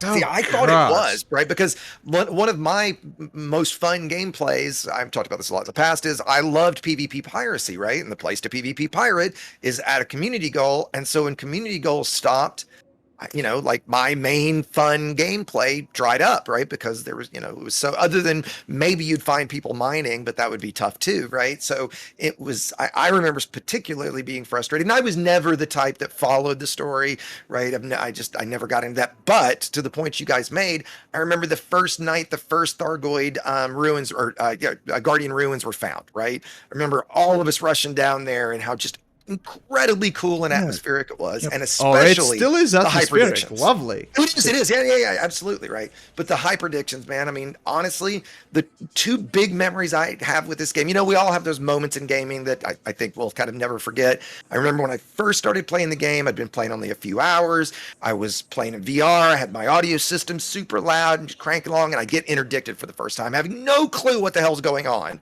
right? And I remember just like, oh my god, this is so awesome, and the same experience with the first high predictions, right? And it's a shame we don't have those anymore because that old high prediction cut sequence it was when he wonderful. Behind, it was so creepy and wonderful. The new ones, by comparison, are just New ones are just pasted facsimiles. When you've got that curated content, I think that's when Elite just works so well. They've made an amazing galaxy with Elite. They have. There's no denying that. Yes. And the curated content, those moments was. I don't know if you guys are into Dungeons and Dragons or tabletop. Oh, I do play it. I like it. Yeah, it was a little bit like that, wasn't it? You've got the got the Galnet in form of the text and Dungeon Master explaining the story. Sure. And then you've got these moments where you've got the curated content coming in, which is folding out of that story that's been set. And Azimuth Saga is just, at least at the moment, it's not that, but hopefully that's where it's going. Yeah, when it comes to story specifically, I've been a proponent of a simple mechanic that has been part of every RPG game out there that potentially could include Elite Dangerous, and that was these wonderful things called quests. Whenever I talk with developers, or well, at least people who are, at least higher up in the chain, shall we say, whenever I had met people around those events, community events, and so on and so forth in real life, the word quest comes out, and it feels like they shy away from it. They either are afraid of it or just don't know how to utilize it. But just curated quests would have added such a wonderful way of storytelling and giving players something to either replay or just simply experience the galaxy in a curated way. But no, let's not utilize that. And to this day, it's still not there. But, that's just my... Anyways, that's a tangent there, regardless. Story-wise, the bottom line is why I put it in. It's mostly a joke because it really is nothing. Elite's story, really, it only peaked with Targoids because actually something happened besides stupid fucking text in Galnet that you can't observe in-game, or stupid fucking text that is read out to you in a decent, and sometimes even good, voice-acted way, which is slightly better. But that's it. And that's kind of the problem with the Elite story, that it really is just... It feels like literally somebody is telling you about the D&D game that they had where you were not part of it. That's how Elite story feels like. So there you go. That's just my take on it. It does on its own until you have those other moments of content, like we was talking about just now, the hyperdictions, the Thargoid bases, the Thargoid machines. Yeah. I think all those sort of things add to it immensely. I'd like to see more of that. Stuff that you can actually go and do or replay. Those things actually add to the experience. Imagine that. But anyways, a year later, as I said previously, we got the emotes and Megaship and Fleet Carrier interiors. Now, the interesting thing that and of course now you can also sit down on chairs as well. I forgot to write it in, but anyways. Right, these features, I kind of would expect on the fucking launch. Right, so first things first, right? This is my biggest pet peeve kind of on the launch. You have fleet carriers, which are designed to be player-made or player-organized fucking big ships for other players, right? So you would think this social device feature would feature a social hub, which is basically a station interior. It didn't on the launch. And what more, in the social hub that was the station, whenever you got into station, all social activity that you could do was look at someone, crouch, and move about. Not even jump. You couldn't sit down on anything, and most of all, emotes were not there. Honestly, it boggles my mind. How could they be so just... I don't know, dismissive or rushing or whatever they were doing not to include social activities for the social hubs that they designed to be for social stuff. It pisses me off even today, year later, thinking about it. And now that we've got it added finally, it's basically a bit too late, but better than nothing, I guess. Don't expect a, clap from me, though. Anyways, any thoughts, guys? If not, moving on. I think it's reflective of just the whole Odyssey situation. It just feels to me as though there was no overall plan for Odyssey. It was just kind of clumped together. Almost feels like there's no one global, vision for it. At least that's what it feels like to me. There's just a lot of things missing. A lot of poor decisions were made. A lot of mistakes were made.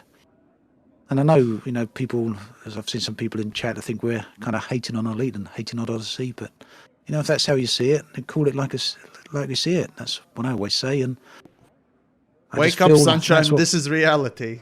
Yeah, I just feel that's what went on. There was, I don't know. Yeah, did the Odyssey change project managers halfway through, or hard to say? Did it change designers? Who knows what went on? It just feels as though it was not carefully orchestrated, not carefully planned out. The lack of emotes, you say, are a great example. Creating a social space without the ability to sit down. Yeah, creating a social space without the ability to emote.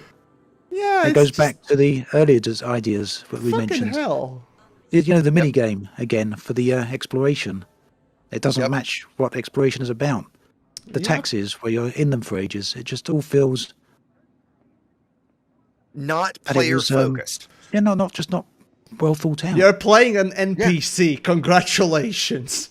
Yeah. Well, as you were saying all that, Ant, it popped into my head what happened with, and this might be a little divisive, but what happened with the Star Wars franchise, right? It seemed pretty clear that leading up to episode 9, there was no pre-plan for episode 7, 8, and 9 and what that whole story was going to be. right? We get 7, which is basically New Hope. You get 8, which is its own completely different thing. Love it or hate it. I hate it, but love it or hate it. And then 9, which just retcons all that and just kind of goes back. And in the same vein, it just seemed like that things like that weren't thought all the way through. Right. Or again, we've talked a couple of things. Some of those decisions along the way, seemed very questionable. And I'll maintain it's still because, they just don't get input from the community. Right. And by that, I mean, oh, no, they get plenty of input. I can guarantee you that on my own. Yeah. They don't respond to again, it. Exactly. You had this group. As I was saying earlier, I think any game would kill for the community that Elite has, right? The diehards in this community, right? Third-party supporters alone. Right. And if people, Ant said a second ago about us being negative or whatever, and yeah, of course we're being critical. That's kind of what you do with things like this anyway, right? But if there's any doubt that the three of us fucking love this game, let's get rid of that, because you wouldn't know who we are if we didn't. Right. So I've always that's always rubbed me the wrong way. That's, oh, you hate Elite or whatever. And, I find those comments so incredibly ignorant. Right. Because if I hated this game, I wouldn't have spent the thousands of hours playing it and making content for it, and interacting with the community like all of us have done. Right. So, I've said this so many times. We are critical because we love it. Right. Not the other way around. Right. Just to get that off my chest a little bit. I always kind of felt that was quite obvious, but you said sadly, sometimes you have to point out the obvious. Well, yeah, they're saying, doesn't it? It should be obvious, but okie dokie. Yeah. Just to be clear, right? Yes, we're critical because we love it. Anyways, there is actually one thing that I forgot, quote unquote, to mention as the last feature that genuinely felt like a post-launch feature. Content that was given to the players.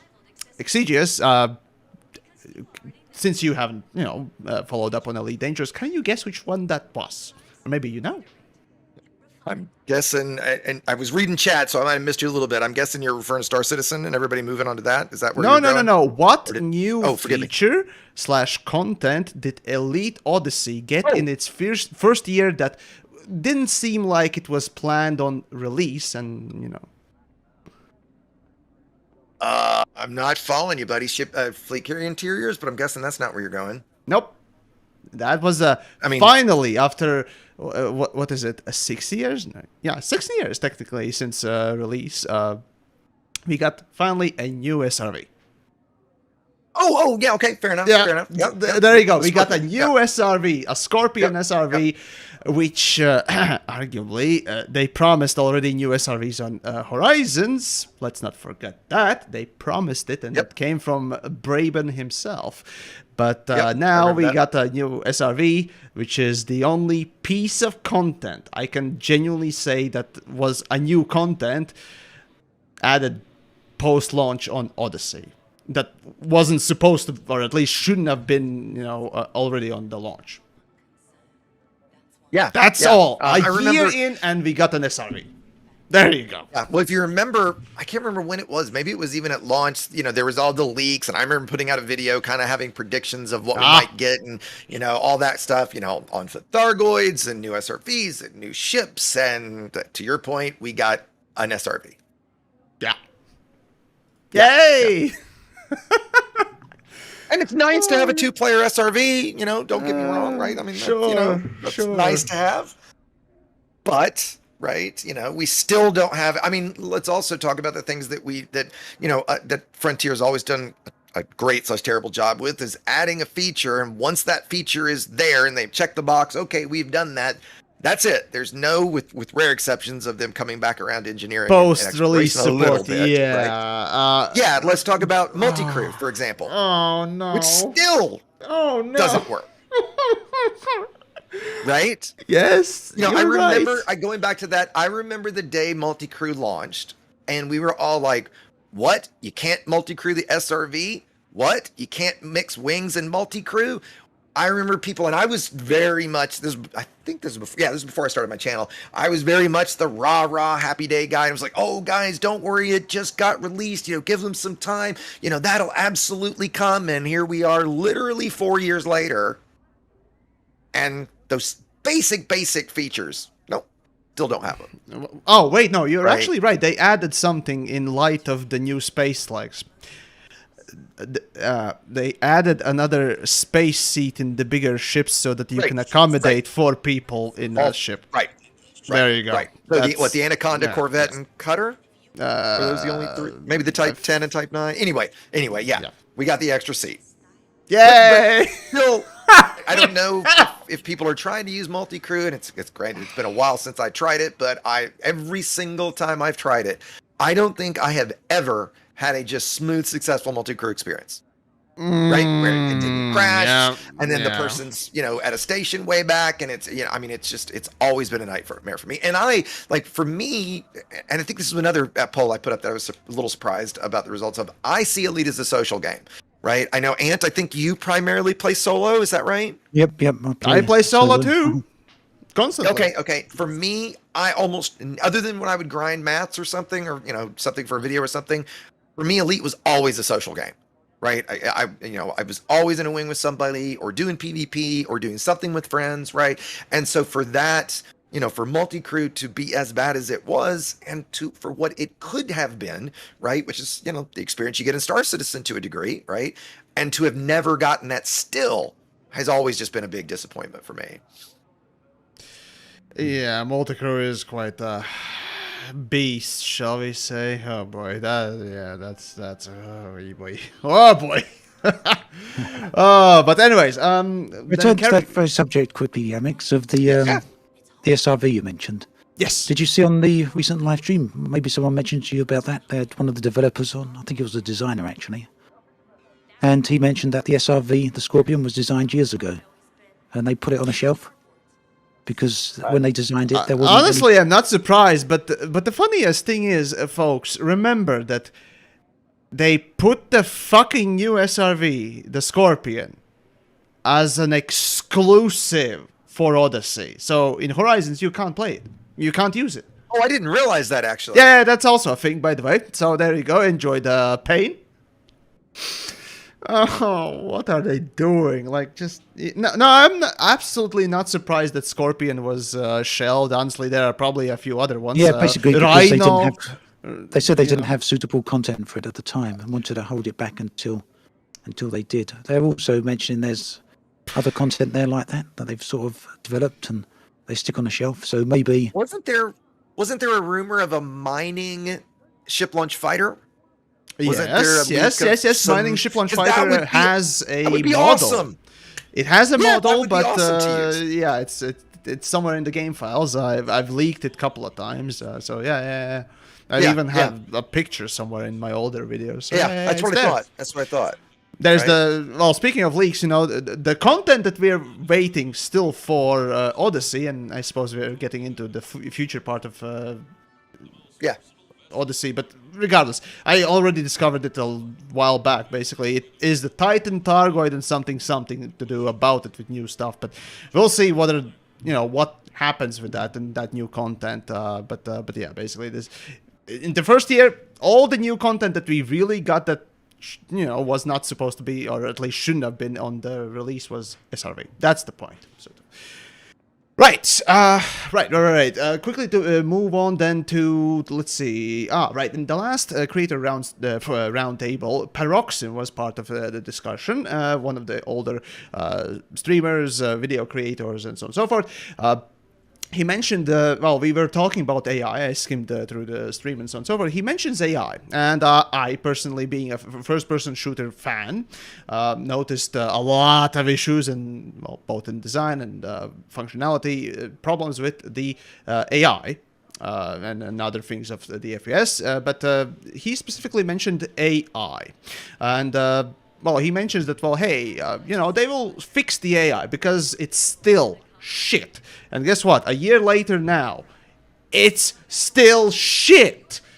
And in fact, Let's in clarify, you mean on foot AI? on foot AI. Yeah, Okay, okay. Odyssey Yep, AI yep. on foot for FPS gameplay. It's shit. It truly is shit. And the funny thing is that performance actually is heavily impacted because of the AI, it seems. Because in conflict zones, when two sides are fighting each other, the frame rates drop the lowest in any conflict zone. And that's where the lack of that frame rate actually properly shows itself. That's why you can't claim that the game is running according to their standards. Because that crucial part, that crucial gameplay, is still subpar in performance-wise. And once that conflict zone is done, once everyone is dead, or when it ends, one side wins, AI returns to normal, and all of a sudden, frame rates improve by a noticeable margin. So at least I speculate personally that the AI is partially to be blamed, but it's not the only one, and we're gonna get into performance in just a bit. So, AI hasn't changed. So that's the year's retrospective. Hasn't changed. Sorry, Peroxo, but here we are. Just briefly on that, just one quick thing. I remember right as I think it was in the alpha, I remember talking with you, Ant, about the AI, and we all trying to, because I think I remember at first that the on foot AI would basically see you no matter where you were. They could track you through walls, all of that, right? Going back, right, and going back and forth from just completely broken to then them being so stupid that you could just easily walk right up behind them. They'd have no clue you were there. There was no way to you think of a game at the time I was playing a lot of Ghost Recon, right? And in Ghost Recon, if somebody sees you, you're starting to get notification. That that's happening, and there is none of that. Right. So there was just no way to know. And then it was like, well, is there a way to know that they're there? Or you detect somebody, they'd show up on your mini map and then they'd go away. And I think that's all still a problem to this day. Right. It's just all so unbelievably basic. Right. Yeah. AI doesn't even seem that interesting either. So no, agreed. It's disheartening, frankly speaking. So Yep. Here we are, basically, a year later, and, not much has changed now, has it? Oh, well. Right, right, so that was the AI, oh, God, and here we go with big drops there. Right, so we're gonna get into the really sad parts now. A year later, or rather a couple of months before a year rolled around, developers come out and announce, after a indefinite delay for consoles, that consoles are no longer being developed for. An indefinite cancellation is being announced. So that those that don't understand, basically, that means they are not putting Odyssey on consoles until something really changes, or, unlikely overall at all. Might as well expect it. Haven't they said at this point that it's cancelled? It basically is cancelled. Yeah, okay, that's what I thought. It said indefinite cancellation. So, what are the chances the performance is going to improve? So that is taken in as a complete cancellation. So fun times. So that also includes further development on Horizons as well. They get bug fixes, and I assume they get community goals, but no new content. Right. So essentially, the only version that is being developed is PC Odyssey. So PC Horizons is not being developed either. So any Horizons. Right. So there you go.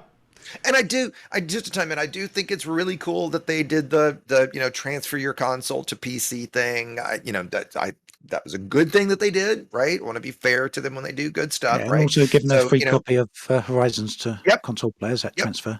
Yep.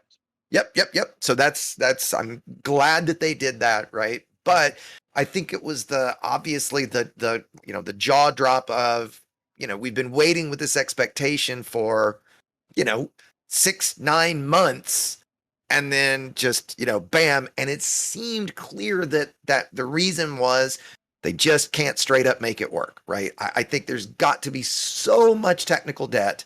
There's got to be so much spaghetti code in there that it just, hell, they can't make the game perform well on a 3080, right? Let alone how the hell are you going to do it on an Xbox? Somebody in your chat, Ant, brought up Cyberpunk, right? Oh, Very yes. similar situation, right? And of course, they Yeah, weren't it's like- developing for the yeah. new gen consoles either, right? So No, Cyberpunk actually turned out pretty decent in the end, wasn't it? I haven't played it recently, but by all accounts, it works pretty well now. And I know a lot of people Well, like working is one thing. The design and the gameplay feel is still shit. The crafting system I fucking hate. The RPG system for shooters is just horrible. But it. Okay. that's my To be fair, though, to look at it from another point of view, it's Yeah. getting fairly decent reviews now, right? It's getting average, but it's nowhere near Certainly the better. hype and basically the level that it was hyped up to be at all. So yeah, I mean, it's so rare for a game to recover from a launch like that. Really, the only game I truly can think of that just completely turned it around, and I'm guessing you know where I'm going, which is No Man's Sky. Right? I mean, we went from it's a scam, they're just trying to steal from you. It was only a scam from ever to now it's like, holy shit, no, it was not. And oh my God, shit, 3-4 years ago, I put out a video that was, has No Man's Sky embarrassed Elite. And that was back then with, by comparison, the little stuff they didn't have VR yet. They didn't have all the mechs. It's unreal what Hello Games has done with that game. It is impressive. Even the recent update, they tried recently adding in effectively, I know it's just a limited time thing with their expeditions, but it's essentially a new game mode with the roguelike elements to Leviathans. Oh, interesting. Okay, I haven't followed it in a long No, I don't. I haven't followed it in a long time. Oh, right. But basically you play through on the expedition, you've got a set course to go through, and if you die, you reset back to a certain point in that story of the Leviathan story. Gotcha. Yeah. And you basically get memory fragments of the previous go-round, which you can use to restore certain parts of your previous playthrough. Mm-hmm. Yeah, Just like, all these little things that they're trying out. And I've actually got a video coming out on this. I think it shows that Hello Games are really willing to take a risk. No? Yes. You're putting something in that's totally different. There's no roguelike element and it to also No Man's Sky at the moment, and you're trying something that you don't know how the players are going to respond to. But Hello Games just seem to go that extra mile with it, and they make it work. Yep. And they just are constantly.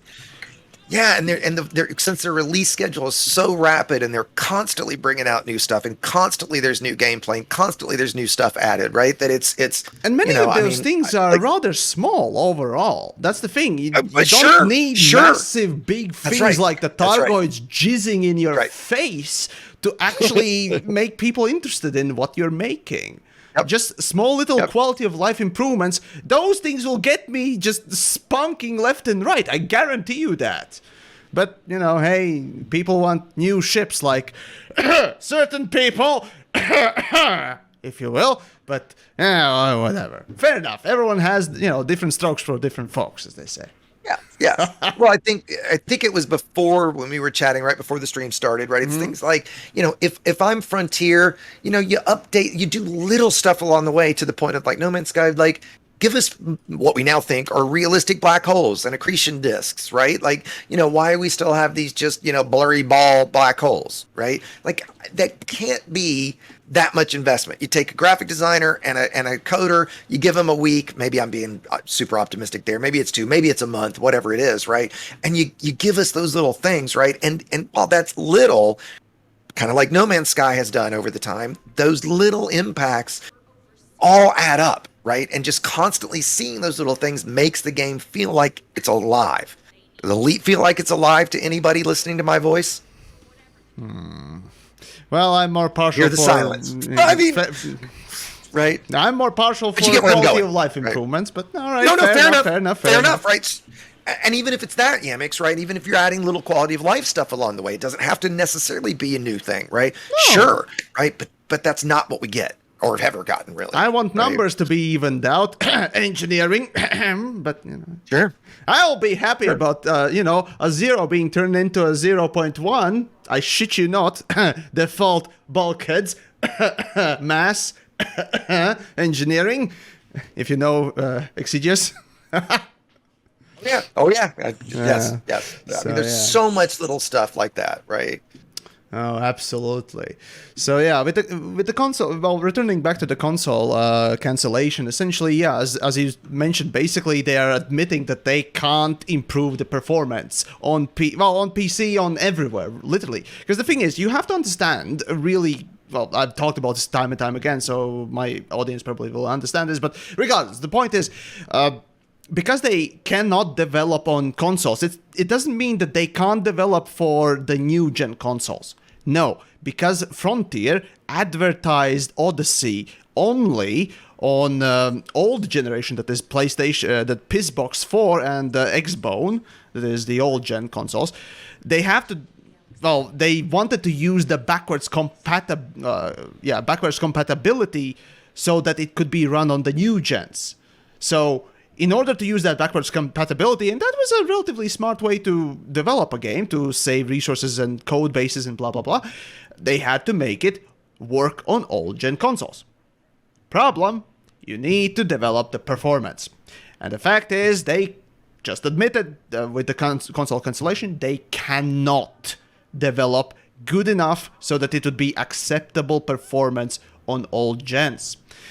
And here we are. They're canceling that, and additionally also canceling the development on PC Horizons, or just general Horizons overall. So whatever new content you're gonna get that only on PC and only on Odyssey. So strap on in, folks. And that is pretty poor. Because that kind of leaves us in the state of just also a realization that if they can't make it run on consoles, then will performance at all improve from now on to even match their actual standards, their recommended spec machines running according to what they, said it should run on? I doubt it with this sort of announcement. So, well, the idea there with the other consoles, there's also the thought or theory, I don't know how true this is, that Frontier can't release Horizons, on Odyssey rather, on the new consoles without also releasing it on previous gen consoles. And basically that comes down to a clause in the contract with Microsoft and Sony, because they've released Horizons on the older gen consoles. So they can't release an update. Well, hold on.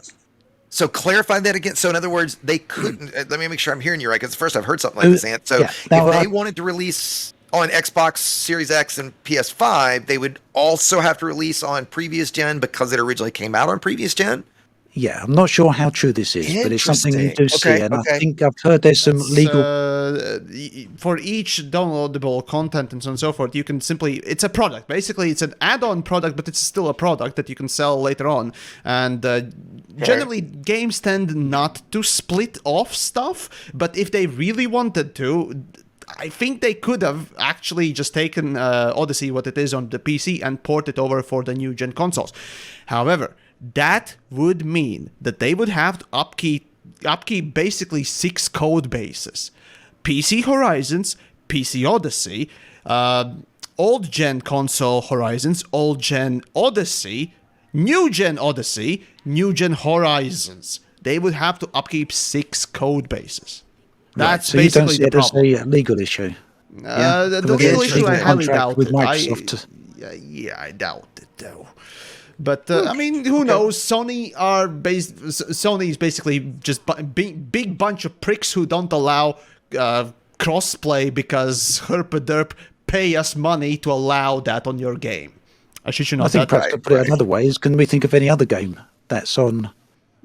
MMO or live service game that come out on the old consoles that got an update on the new gen, but didn't get that update on the old but didn't gen. stay... I get where you're going, and now that you say that, I can't think of any other game that's done that. Maybe chat can think of something, but I can think of only one type of a game, and that is disgusting type of a game, and that is sports games. The FIFA nonsense. And the funny thing is, I think it was Madden 2020 that actually had new features on the next gen consoles, but not the PC. If you watch Angry Joe literally rant about it, it's just, how could you just, what the fuck are you doing? But that's EA and just their disgusting Madden series and sports games overall. Just fuck them all. But that's just my couple of people in chat I guess mentioning GTA Online and Destiny. Yeah, Ah, yeah. Examples I of guess games where you're that going, get you're I right. could updated on Yeah, see the there Destiny, consoles, being, not on yeah, the older yeah. ones. Could be. That's yeah, but at the Yeah. same time, I could definitely see there being some legal issues. Is kind of what we're getting at, right? And they probably get very complicated. Yeah, yeah, yeah, yeah. But no, basically, my expectation was that they wanted to do the smart thing and get rid of one extra code base that they need to upkeep, and that's why I used the backwards compatibility. Smart choice overall, considering you have so many things to upkeep. Not too hard, but still, it's still upkeep, right? But now they've decided, well, hey, instead of 4 or 6 code bases, we're gonna cancel that and just upkeep one and maybe another one if it really, really, really needs it. So here we are. So that's yeah, that's what happened this year. And there's one more thing that happened this year specifically, and I suppose Obsidian, it's more up your alley, but feel free to pass a buck. What's that? Well, you don't have my list there. Okay, Planettech. Remember that? Oh, right. Go into Did you it. say something? Planettech. Yeah, I've been flying around on planets on stream while we've been talking.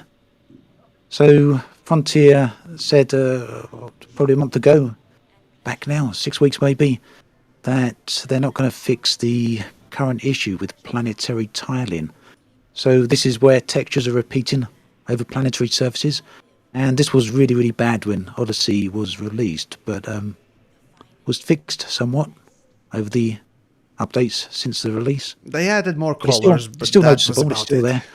Yeah. But they've decided they're not going to fix that, and the reason for that is because apparently it's going to be a big undertaking, and they'd rather focus their efforts elsewhere. Now, for me, that's not really a major problem. I don't see the planetary tiling as a big problem. But what I do see as a big problem is the planets now are far more bland than they were. They're much more flatter, Absolutely. and I think less visually interesting. And I know some people out there, other YouTubers, other content creators, they've made some very, very good videos demonstrating some good areas that are out there. Can't think of some examples off the top of my head, but there's not that it's all crap. It's not that it's all rubbish. It is out there, but I think generally speaking now, it's much, much harder to find the good content in terms of planets. Yeah, And I think there's this thing. When I first dropped into the Alpha and later on under release and so on and so forth, later on you see the recolored planets as well. You see the height generation essentially losing that sort of a uniqueness that Horizons brought in. Yes, Horizons planets were a bit out there, shall we say, with the heights and drops and so on and so forth, but it was interesting to find a testicle planet, the Pomecha 2C or something like that, and maybe some artifacts as well. However, now the planet system essentially, for me at least, my brain and everyone's brains are, kind of good at seeing some patterns, and it feels like basically the planet is a sphere, and then points are basically drawn out upward, and then everything else that is around that is not drawn upward is staying the same flat shape. And in many planets, they just don't seem to have much visual appeal anymore. There's not enough there are variety there. drops, but Yeah. it kind of feels like there's a distinct sort of baseline on the planet rather than it being a potato basically looking a small planet rock that you land on. It really feels like it's a smooth sphere with just a couple of vertices being drawn up or down, and that being just smoothed out. Yamiks, to your point, it's funny you said it like literally 10 seconds after I typed it in chat. Somebody mentioned that like the big mountain at Dav's Hope is gone in Odyssey, which I actually didn't really know, but yes, it doesn't that surprise too. me, right? Fuck. Right, and as you mentioned, what I kind of dubbed testicle moon, right? And for those that don't know what we're talking about, there's a couple of moons out there that are just riddled, completely covered in literally 20-kilometer deep ribbon canyons, and so I said from a distance, it looks like a big wrinkly testicle, right? And it's amazing, right? It's by far my favorite place in the entire galaxy. Go in there and canyon running in something really fast, like if you get a max speed Imperial Eagle, it's just, for me, totally my jam, totally my type of gameplay, right? And I get you might make the argument that, well, maybe that's not realistic because the size of the planet and the gravity would pull those down and you would, but you know what? That's where we get to the difference between fun gameplay and absolute realism, right? You know, if we stuck to absolute realism, we wouldn't have super crews and we wouldn't have shields and we wouldn't, you know what I'm saying? So yeah, I exactly. think, again, to your point, to There's the point a reason we're all there's a making, sound in space for lasers, damn it. Exactly, right? And I think missing those things, right, and making everything, it's not as bad as we can remember back to the Beijification of the galaxy back when that was back in when it was released. Beyond, I think. Yeah, right. When everything went, no, it was from Horizons. We had some really good colors, right? It was between Horizons and Beyond. I don't remember what version, but in there, you guys remember every fucking planet looked like a tangerine all of a sudden, like a Band-Aid, right? You know, because you had all these little craters on it that to me it literally looked like Band-Aids, right? It was the same color, it was the same little tiny craters. Yeah, it's not that the Odyssey planets now are bad as such. It's just that right. The planet they've taken away something that they made that was really good and replaced it with something that's not as good. People call it rightfully a downgrade, and I agree. Yeah, it's absolutely a downgrade. I personally think it is. Yeah. So, it's, you know, like I say, there's some great footage out there and there's some great screenshots out there. People have found some amazing locations, but the fact is they're few and far between. And the other side of that is when Horizons come out, Frontier are really pushing the whole concept of planet technology, planetary generation. Yeah, this is a new next upgrade. Well, you see other developers now, other games that I think they're way beyond where Frontier is with it now. Oh, I mean, to say the least. Remember when we saw those screenshots at one point of like ice planets and, you know, there was like caves and stuff, where right? Did they go? Yeah. I think, where did they go? Where did all that planets are great. As much as Flak Star Citizen gets, but the planets on that look really good. Agreed. An entirely different project, of course, but you've got Microsoft Flight Simulator as well. And you see what they're doing with procedural generation and it's incredible. Large scale tech. Obviously, you know, Elite's not going to start doing whole full scale Earth-likes everywhere, but it's not just that they're a little bit now behind, they're just becoming further and further behind all the time. And to see them say they're not going to be fixing the planetary tiling, that's not so much of a problem. It's more that the implication behind that they're not going to do any further work on planets. You know, at least that's how I read it. It felt like, hey, we know this is or at least people, you know, feel like downgrade. Sure, sorry, we can't do it, or we're unwilling to do it because this thing doesn't bring in money or something. It's a disappointment. It's a massive disappointment. And again, for exploration, you're really just a downgrade, really. And speaking of atmospherics, actually, on top of it, right? Well, we got 5% extra planets to land on with basically a slightly, I don't know, tinge on I don't know, sky or whatnot else for whatever you want to call the atmosphere there, right? So the bluish sky and plants on the planets. But that's all we got. What is the point of those atmospheric planets in that case? Really? In my last video that I did, I was just wondering. I truly came to the conclusion, just why did they bother even then? Really? Well, you know, like where Ant's flying right now. I mean, that's very pretty and looks to nice. The point. There's the sky. Excuse me, nice. Ant's flying right there. And there are the pretty places to find. And one of the things along that line that's always annoyed me is, and I get that you want to reward the explorers, right, for the work that they've gone out there to see, but there is so much arguably cool shit out there. The Lagrange lightning clouds are some of I think the most amazing places in the game. That was a great addition. Yep, absolutely. Right? Great addition. The closest one is 11,000, if it still is 11,000 light years from the core. What tiny percentage of players are getting to see that, right? Why not tease all of that kind of stuff within 1,000 light years of the core, right? So that you give people, you know, you give them that tease so they want to go out and find more. Right. Instead, it's essentially gated off to what I believe, maybe I'm wrong here, but what I believe is a very small percentage of players that go beyond, you know, 1,000 or 2,000 light years from the start. Right. And yeah, again, you want to reward the guys that do that. Absolutely. Right. But you don't want to punish the others. is what it has felt like to You me. can take a taxi, you know. Oh wait, no, taxi's maximum range is 200 light years. Sorry. Is it that? So you Is were it well, that? wouldn't It it? is. Yep. Imagine that. Yep. Be there quite a while. Yep. Yeah. 200 light years. That's the maximum the one taxi trip will take you. Yep. Yeah. Fun times. Oh God! And that basically concludes what had happened this year specifically, and or rather lack thereof. Oh fuck! Well, okay, performance. Right, I did talk about performance a little bit here, but basically, those that are wondering about the performance, it really hasn't improved that much. Yes, in my investigations, I concluded that they had introduced some sort of culling system, which until the update 9 wasn't present. More than half a year later, they added most basic optimization system. Or, well, method, there we go, method. So, it just baffles me, and obviously, I concluded why Odyssey was released. Oh, because of fiscal year.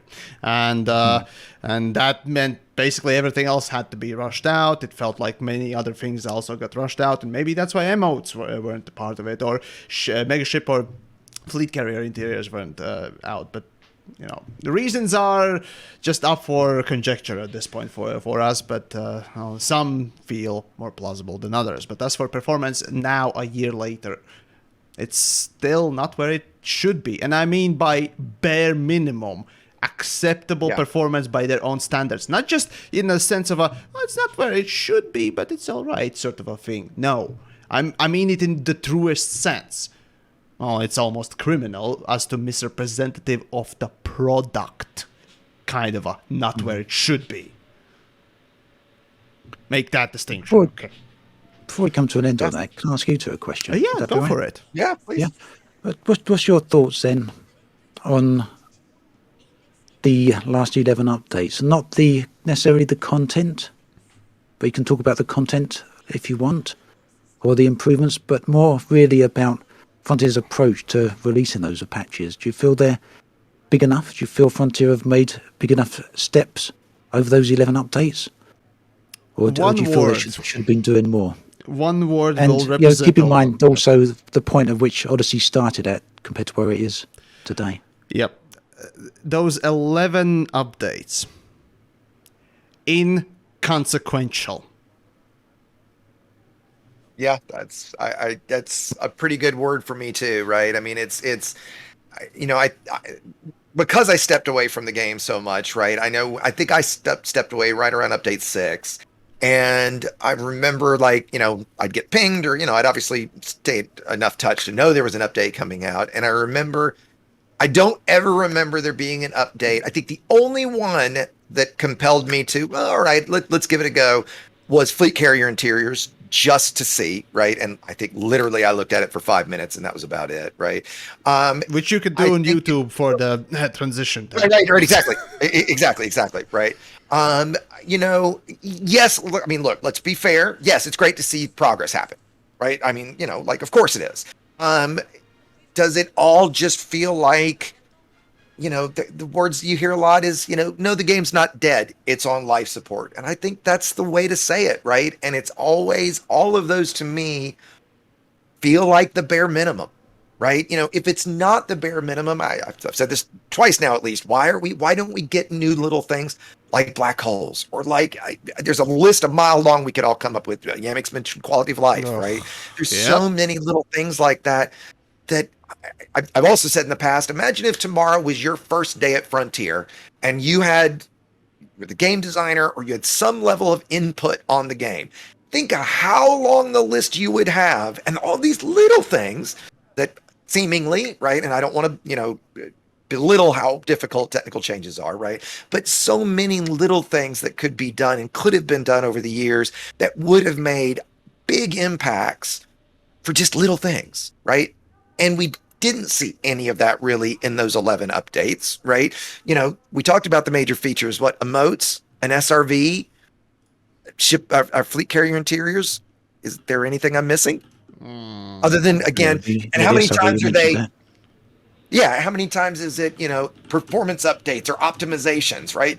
Well, okay, like that's all we quote unquote get. And it seems like each of those is a 1% step forward, right? I think for Maybe I'm me, just what they did is they improved the game for the people who were already happy with Odyssey. Yeah, that's a great way to say it. That's a great way to say it. So for the people beyond that, I'm not sure if they really achieved as much as they Yeah, I perhaps don't could have. think And there's that's not to great way to undervalue the say amount it. of work that perhaps went into them. No. That's You right. know, That's they- right. they- But I they- don't think there's. Someone's worked on them, and someone's probably spent a lot of time on them. Yeah. And there's nothing. You're right. There's nothing in those updates that if you were skeptical about Odyssey, or you weren't sure if you were going to jump in, or you weren't sure if this was your jam, there was nothing in those 11 updates that would change that. But for the people who were already happy with Odyssey, I expect they probably see it somewhat differently, and were probably quite happy with it. Could be, right? That's my take. Personally, I'm not a fan of Odyssey, so the updates didn't give me what I wanted to see. But I can see Same how here. You know what? someone who does like Odyssey probably felt, they've brought a lot of improvement over that time. So Yeah. And going back to the comment I made before about, us being critical because we love it. Look, if you are loving Odyssey, fantastic, right? There shouldn't be. I mean, I don't want to say you're stupid or anything like that. If you're loving it and you're having a great time, fucking fantastic, awesome for you. And I don't mean that condescending. I don't mean that any way other than genuinely. That's great. Right. And I hope there are people listening that do feel that way. Right. And obviously there are some. Right. I think sadly it is a minority, or at least that's seemingly been the opinion. Right. But if you're loving it, awesome. I certainly don't want to be shitting on you or anything. If you're having a great time with the game, because there are parts of the game that I still very much love. Right. But just to say that real quick. Well, I never care about whatever somebody feels. I'm just always about, hey, this thing sucks because of X, Y, and Z, and no, it's not because I like it or dislike it. So I try to deal with the more, fact-like stuff. Yeah, evidentiary. There you go. Basically, no, why the design is bad and that's right. grind and so on and so forth. It's a good old dead horse, if you will. Right. You're trying to give concrete reasons and evidence behind disregarding why emotional feel. Yeah. There we go. Yeah. There you go. Right. Well, it's basically been 2 hours, so yeah, we probably should start already with the ending, closing thingamajigs. So I'm just gonna run over a couple of things that we didn't mention, and oh gods, I completely forgot to include a little bit of Ascorbius's thoughts here. But basically, actually, this ties in perfectly with the final sort of a question that I'm going to give you guys to answer as well, but I'll read Ascorbius's first. So, the final question basically is, what do you think happened with Odyssey? And now, with a year later, what is happening with it? And to read off Ascorbius's message that he left before he had to, run off to his stuff to do, was basically that... let's see. He thinks, or at least his argument, that the reason why Odyssey was so bad and unfinished, unpolished, or bad in state in general for content as well as performance and so on and so forth, was that he speculates, of course, conjecture, that they lost the code base, the code for part of the game that they had to restart, and he speculates that sort of what we see of Odyssey on launch when it was a year's worth of development. And yeah, it kind of feels like it, doesn't it? Despite the fact that we know that they worked on it during Beyond, which makes for 2-year development already. And I personally argue that it was actually 3 years already in development, because I think they started Odyssey development during already the last stages of Horizons, which makes the 3-year sort of a period at least. Which kind of makes you question, well, what did they do for the 3 years to bring this? Really?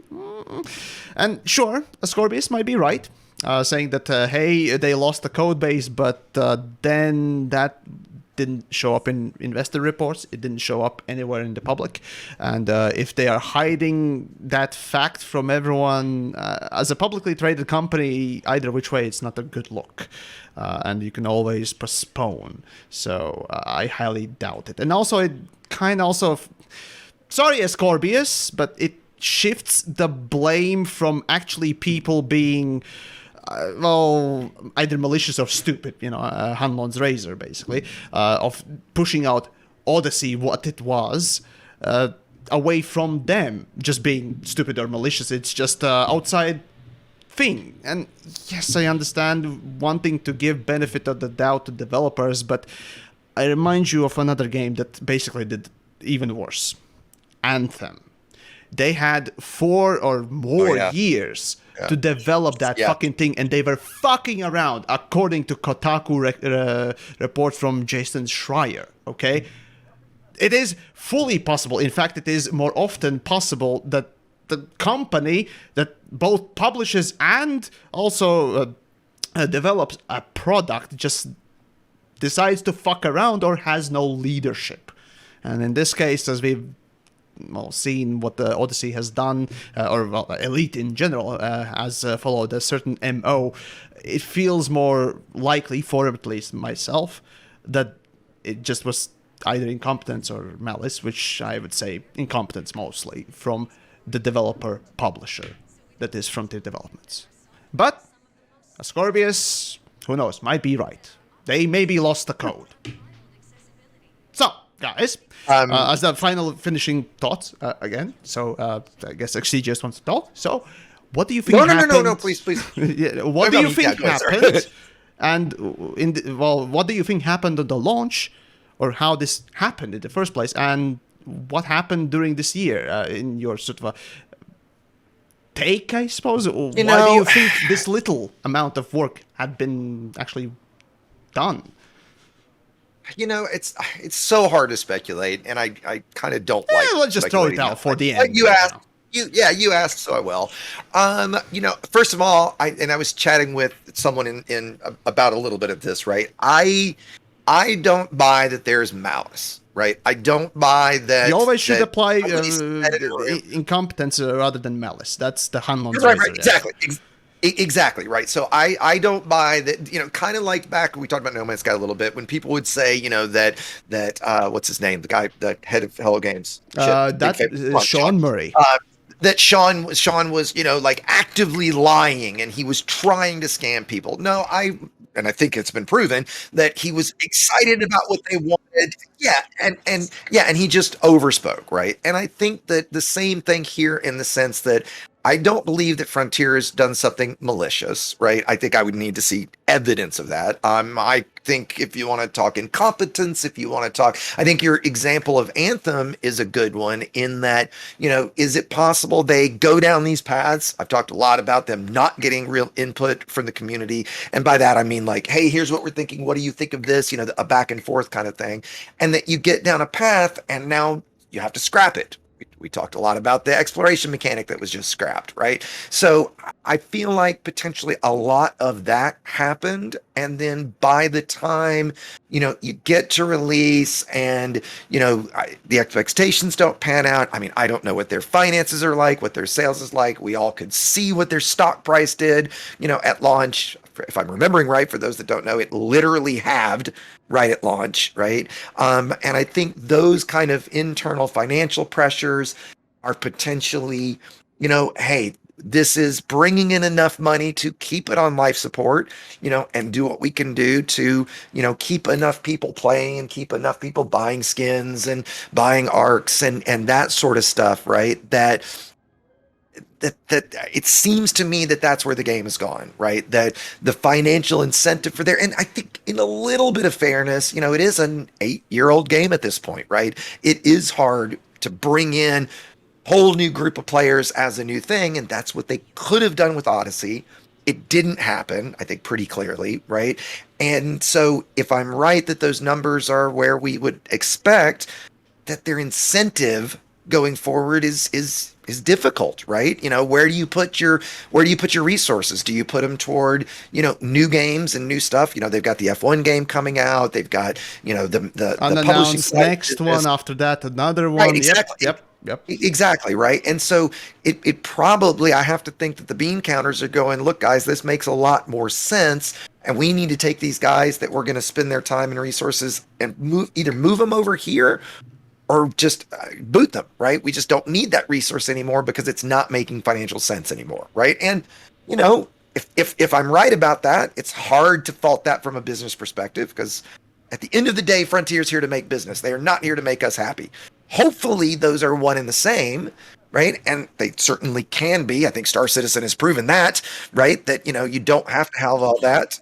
And you're still making a huge amount of money, right? Where, maybe Elite and Frontier just isn't. So I think if I had to speculate, that's probably where I would go. Ant, what's your take? I think it's yeah. No, I think honestly we'll never know what happened or what went wrong. Oh, clearly. I think Clearly. there's 2 points of looking at this. The one way is we're in the here and now, and what's the use of looking back? We need to look forward. Yeah. And that's something we haven't touched on, which is I've been talking about that quite a bit this year. What Frontier is planning on doing, where's all their information? What are they talking about? And now we're kind of in a position where we can't say that, because Frontier have very clearly announced their plans, what they're doing with their recent roadmap, which is basically they're focusing on 2 small updates. Wonderful updates, segue. 12 Explain us updates, about the 13. roadmap, yeah, please. Yeah, relatively, perhaps a decent update 14, which would be story focused, and then next year they're focusing on overhauling what they called, I think it was a core gameplay feature. It was a single core feature. It was singular, not key. plural. No, it I was think not that's core, important but to keep key in mind, wasn't it? feature. Yeah, core key feature. Yes, they're singular, not plural. So one key feature, whatever that may be. So I think it's important to keep in mind there that what that roadmap suggests is they're not doing huge volumes of work on Odyssey going forward, and we should expect to see more of what we've had over the past year. And I think that partially ties into what we saw with Odyssey and what we mentioned previously. Is there's two sides to it. One is the design problems, which we've mentioned throughout this stream. I think there was a lot of design issues, and we never know why that is, but it just seems that there was no one really in charge and focusing on the direction for the game. And if they were, maybe it changed hands halfway through. To me, it just does. Odyssey doesn't feel like 3 years worth of development. Yeah, if it feels No, it does not. If it feels like a lot less than not. that. Yeah, It does. It does. So whatever went wrong, maybe Scorpius is right, and they had development problems. Seems maybe so they lost unlikely, code. though. I just Yeah, it's can't unlikely. believe that. Yeah. But I to think me, it's more that they lost the staff. Than I think something believe that happened. they lost. But the- we they never know what it absolutely was. lost all the Yeah. staff that knows how to deal with this engine. That's Right. for sure. Right. yeah. And that resulted in 2 problems. We had the performance issues, and we had the design issues. So, to me, that's just that pretty much sums it up. There was no real guidance for where Odyssey, what it was meant to be. So that you could argue that's poor management from the top, or poor management from production. Lack of I don't know understanding where your own it is. product. It just feels, it feels to me as though there was just no unifying vision for the game. Oh, very yeah, much feels absolutely, like that. absolutely. Story is alone a good example of it. Yeah. So yeah. And I think it's, like I say, resources probably factor into that, and the roadmap they recently revealed comes into that, because it shows that Frontier are pretty much limited in the way they're viewing Odyssey and how much they want to commit to it in terms of development. Yeah. So, I've got no problem with that, because I think Frontier are very clear now with what they've committed to for the next year, to the next 18 months. They've clearly let everyone know what to expect and what to not expect. And it's very clear that we shouldn't be expecting huge volumes of work going into Odyssey going forward. And I'm fine with that, because Frontier are clear with that message. It's not what I personally agree with. It's not what I would like to see for the game. Yeah. Sadly, But, I mean, you know, Elite if- is 6-year-old. Well, this year,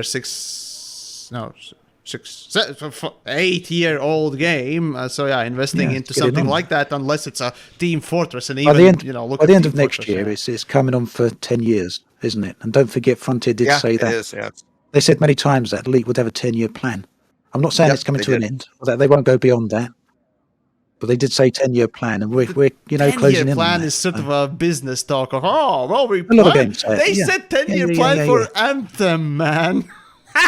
They also, yeah, and they've said the same for Microsoft Flight Simulator. A lot of God. companies say it, but Yeah. either way, it ties into the game's age. Yeah, I suppose Let's so. get it on. I think Star Citizen's got a century plan. Is that Star This year Citizen's it plan? celebrates 10 years least. since its Sorry. Kickstarter. Wow. Yeah. Wow. Just had to make a little jab there. Yeah. Oh, the only question I personally still kind of want to know, just for out of the morb curiosity, shall we say, for the memes, I do wonder how many developers are actually working on Elite now. Let's not forget that back in the Beyond the days when they were in parallel, or for mostly working on Odyssey development, they had 25% working on Beyond stuff, and then the rest were doing for stuff for Odyssey. At that time, they claimed to have around 100-person Yeah, working staff. on it. I Yeah. wonder how much is it now. I mean, it's gotta be That's a thought that we can small leave you fraction on of that. a little bit there. So Yeah. I suppose actually I suppose we can end this one then. No, yeah. All right then. Well, I'm just waiting for Obsidian to also sound off because he's always so fucking quiet. Anyways, Ah, well, hey, you know, you're so chatty, you two. How He's many been developers good. do they He's been think we've good. got? They've got. I don't know in terms of numbers, but I don't think it's very many. I really don't think they've got very many. it's going to be an interesting. I don't I think highly they've got doubt they many. will ever reveal it, but you never know. Right. Well. Anyways. Well, that's been basically the year in recap, and frankly speaking, actually, on a positive note, I suppose, in the end, for the 1-year anniversary, they, for the first time, actually did put Elite Odyssey on sale. Imagine that on Steam. So that was the first time they actually got a sale. So there's that, but other than that, really, the year has been, frankly speaking, a highly disappointing one for basically the whole community overall, because the player numbers are at literal all-time low, and that's been the case since the 3rd month of release.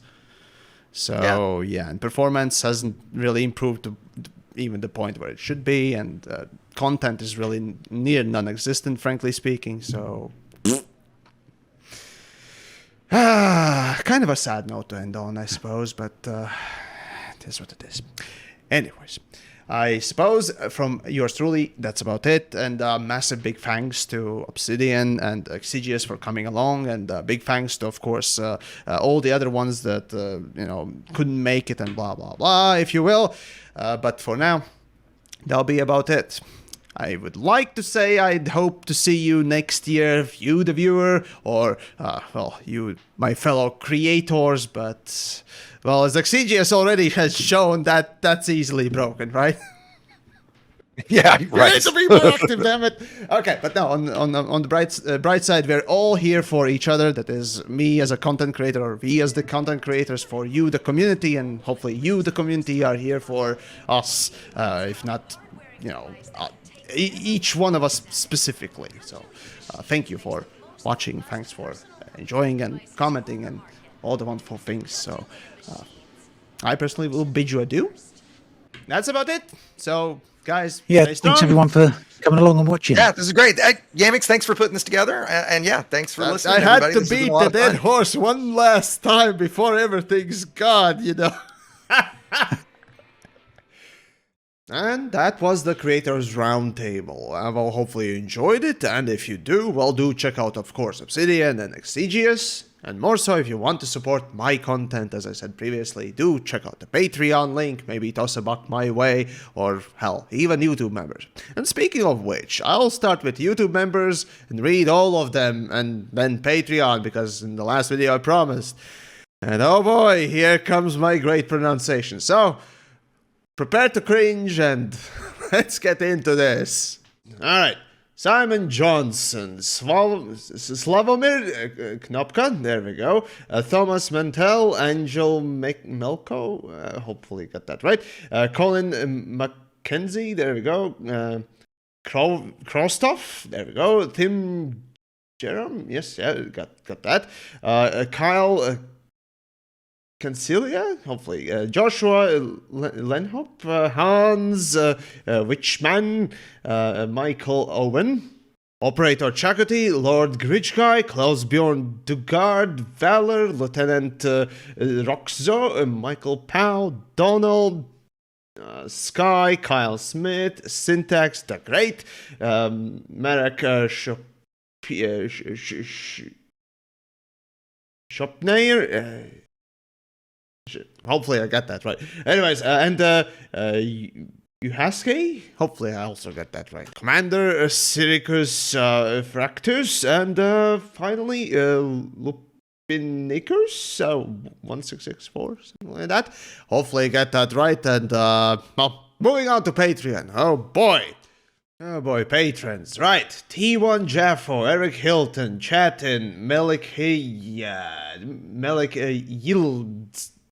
Yildiz. Sorry, I'm horrible. Anyways, Archon, Upset Dogo, Nerdoctane, Sean Hurst, Scott Earl, there we go. Andrew Benton, Security Exp, Chris Long, and Taco Man, ATK, Dark Empire, Nick, The Minds Are Shaken, Jason O'Hammond, there we go. Kenneth Morgan, Lauren Dowdalin, hopefully I got that right. Chris Wu, Elton Tatsu, there we go. Kai, Andreas Wolgensinger, there we go. Hans Witchman again, wow. Okay, Chris Quinn, the Tanker of Plains, Sam Atchinson, there we go. Sir Kaladin, Roland Norman Pick, Raymond Alvi, there we go.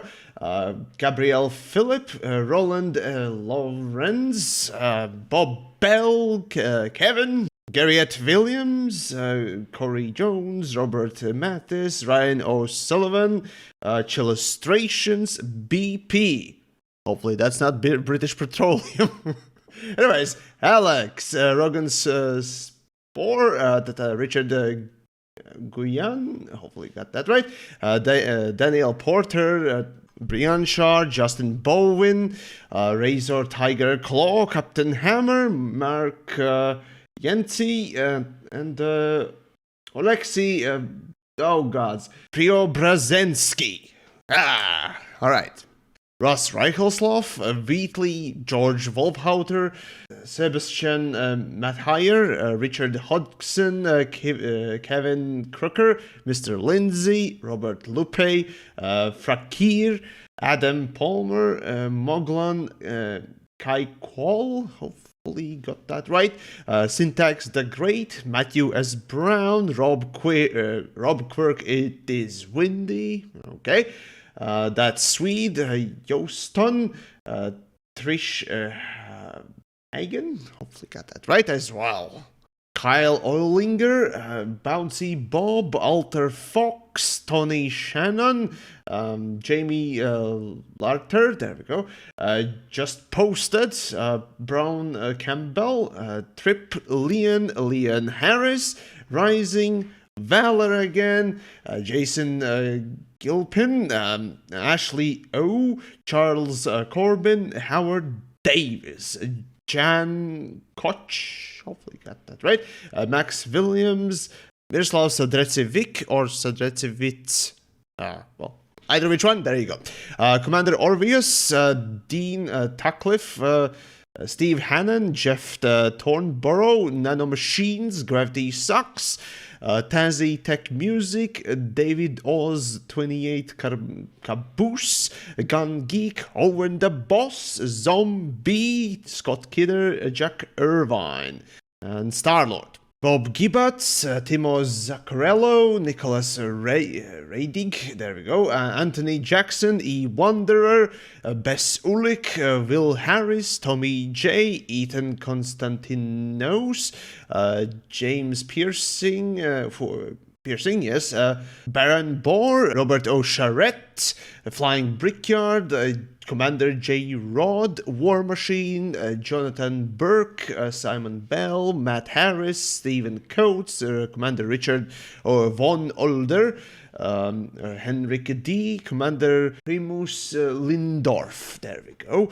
Ryan Gross, Rybread, Brooks Anderson, Frank Tufner, Fallout Tech, Ratguard, Yagog, Lou TTK, Rob B, Jason Zions, Mad Vax, Spatula, Hugh Willis, Jeff Galil, Gali, and Yaglas, my oldest supporter there still. So thank you very much. And as always, every little bit does truly help. So thank you all for helping out. And well, one of these days you're gonna see a bit more of this.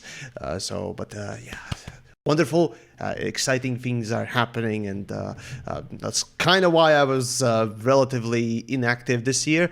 But oh boy, things hopefully will change for the quality better, and you'll see more videos and all that stuff. So, but anyways, all that big help really does come a long way, and does motivate yours truly to continue doing the best, present thyself with at least some sort of quality and more so. But still need to put in isolation foam and so on and so forth. Anyways, that's for the future. For now, I bid you adieu, and I'll see you next time.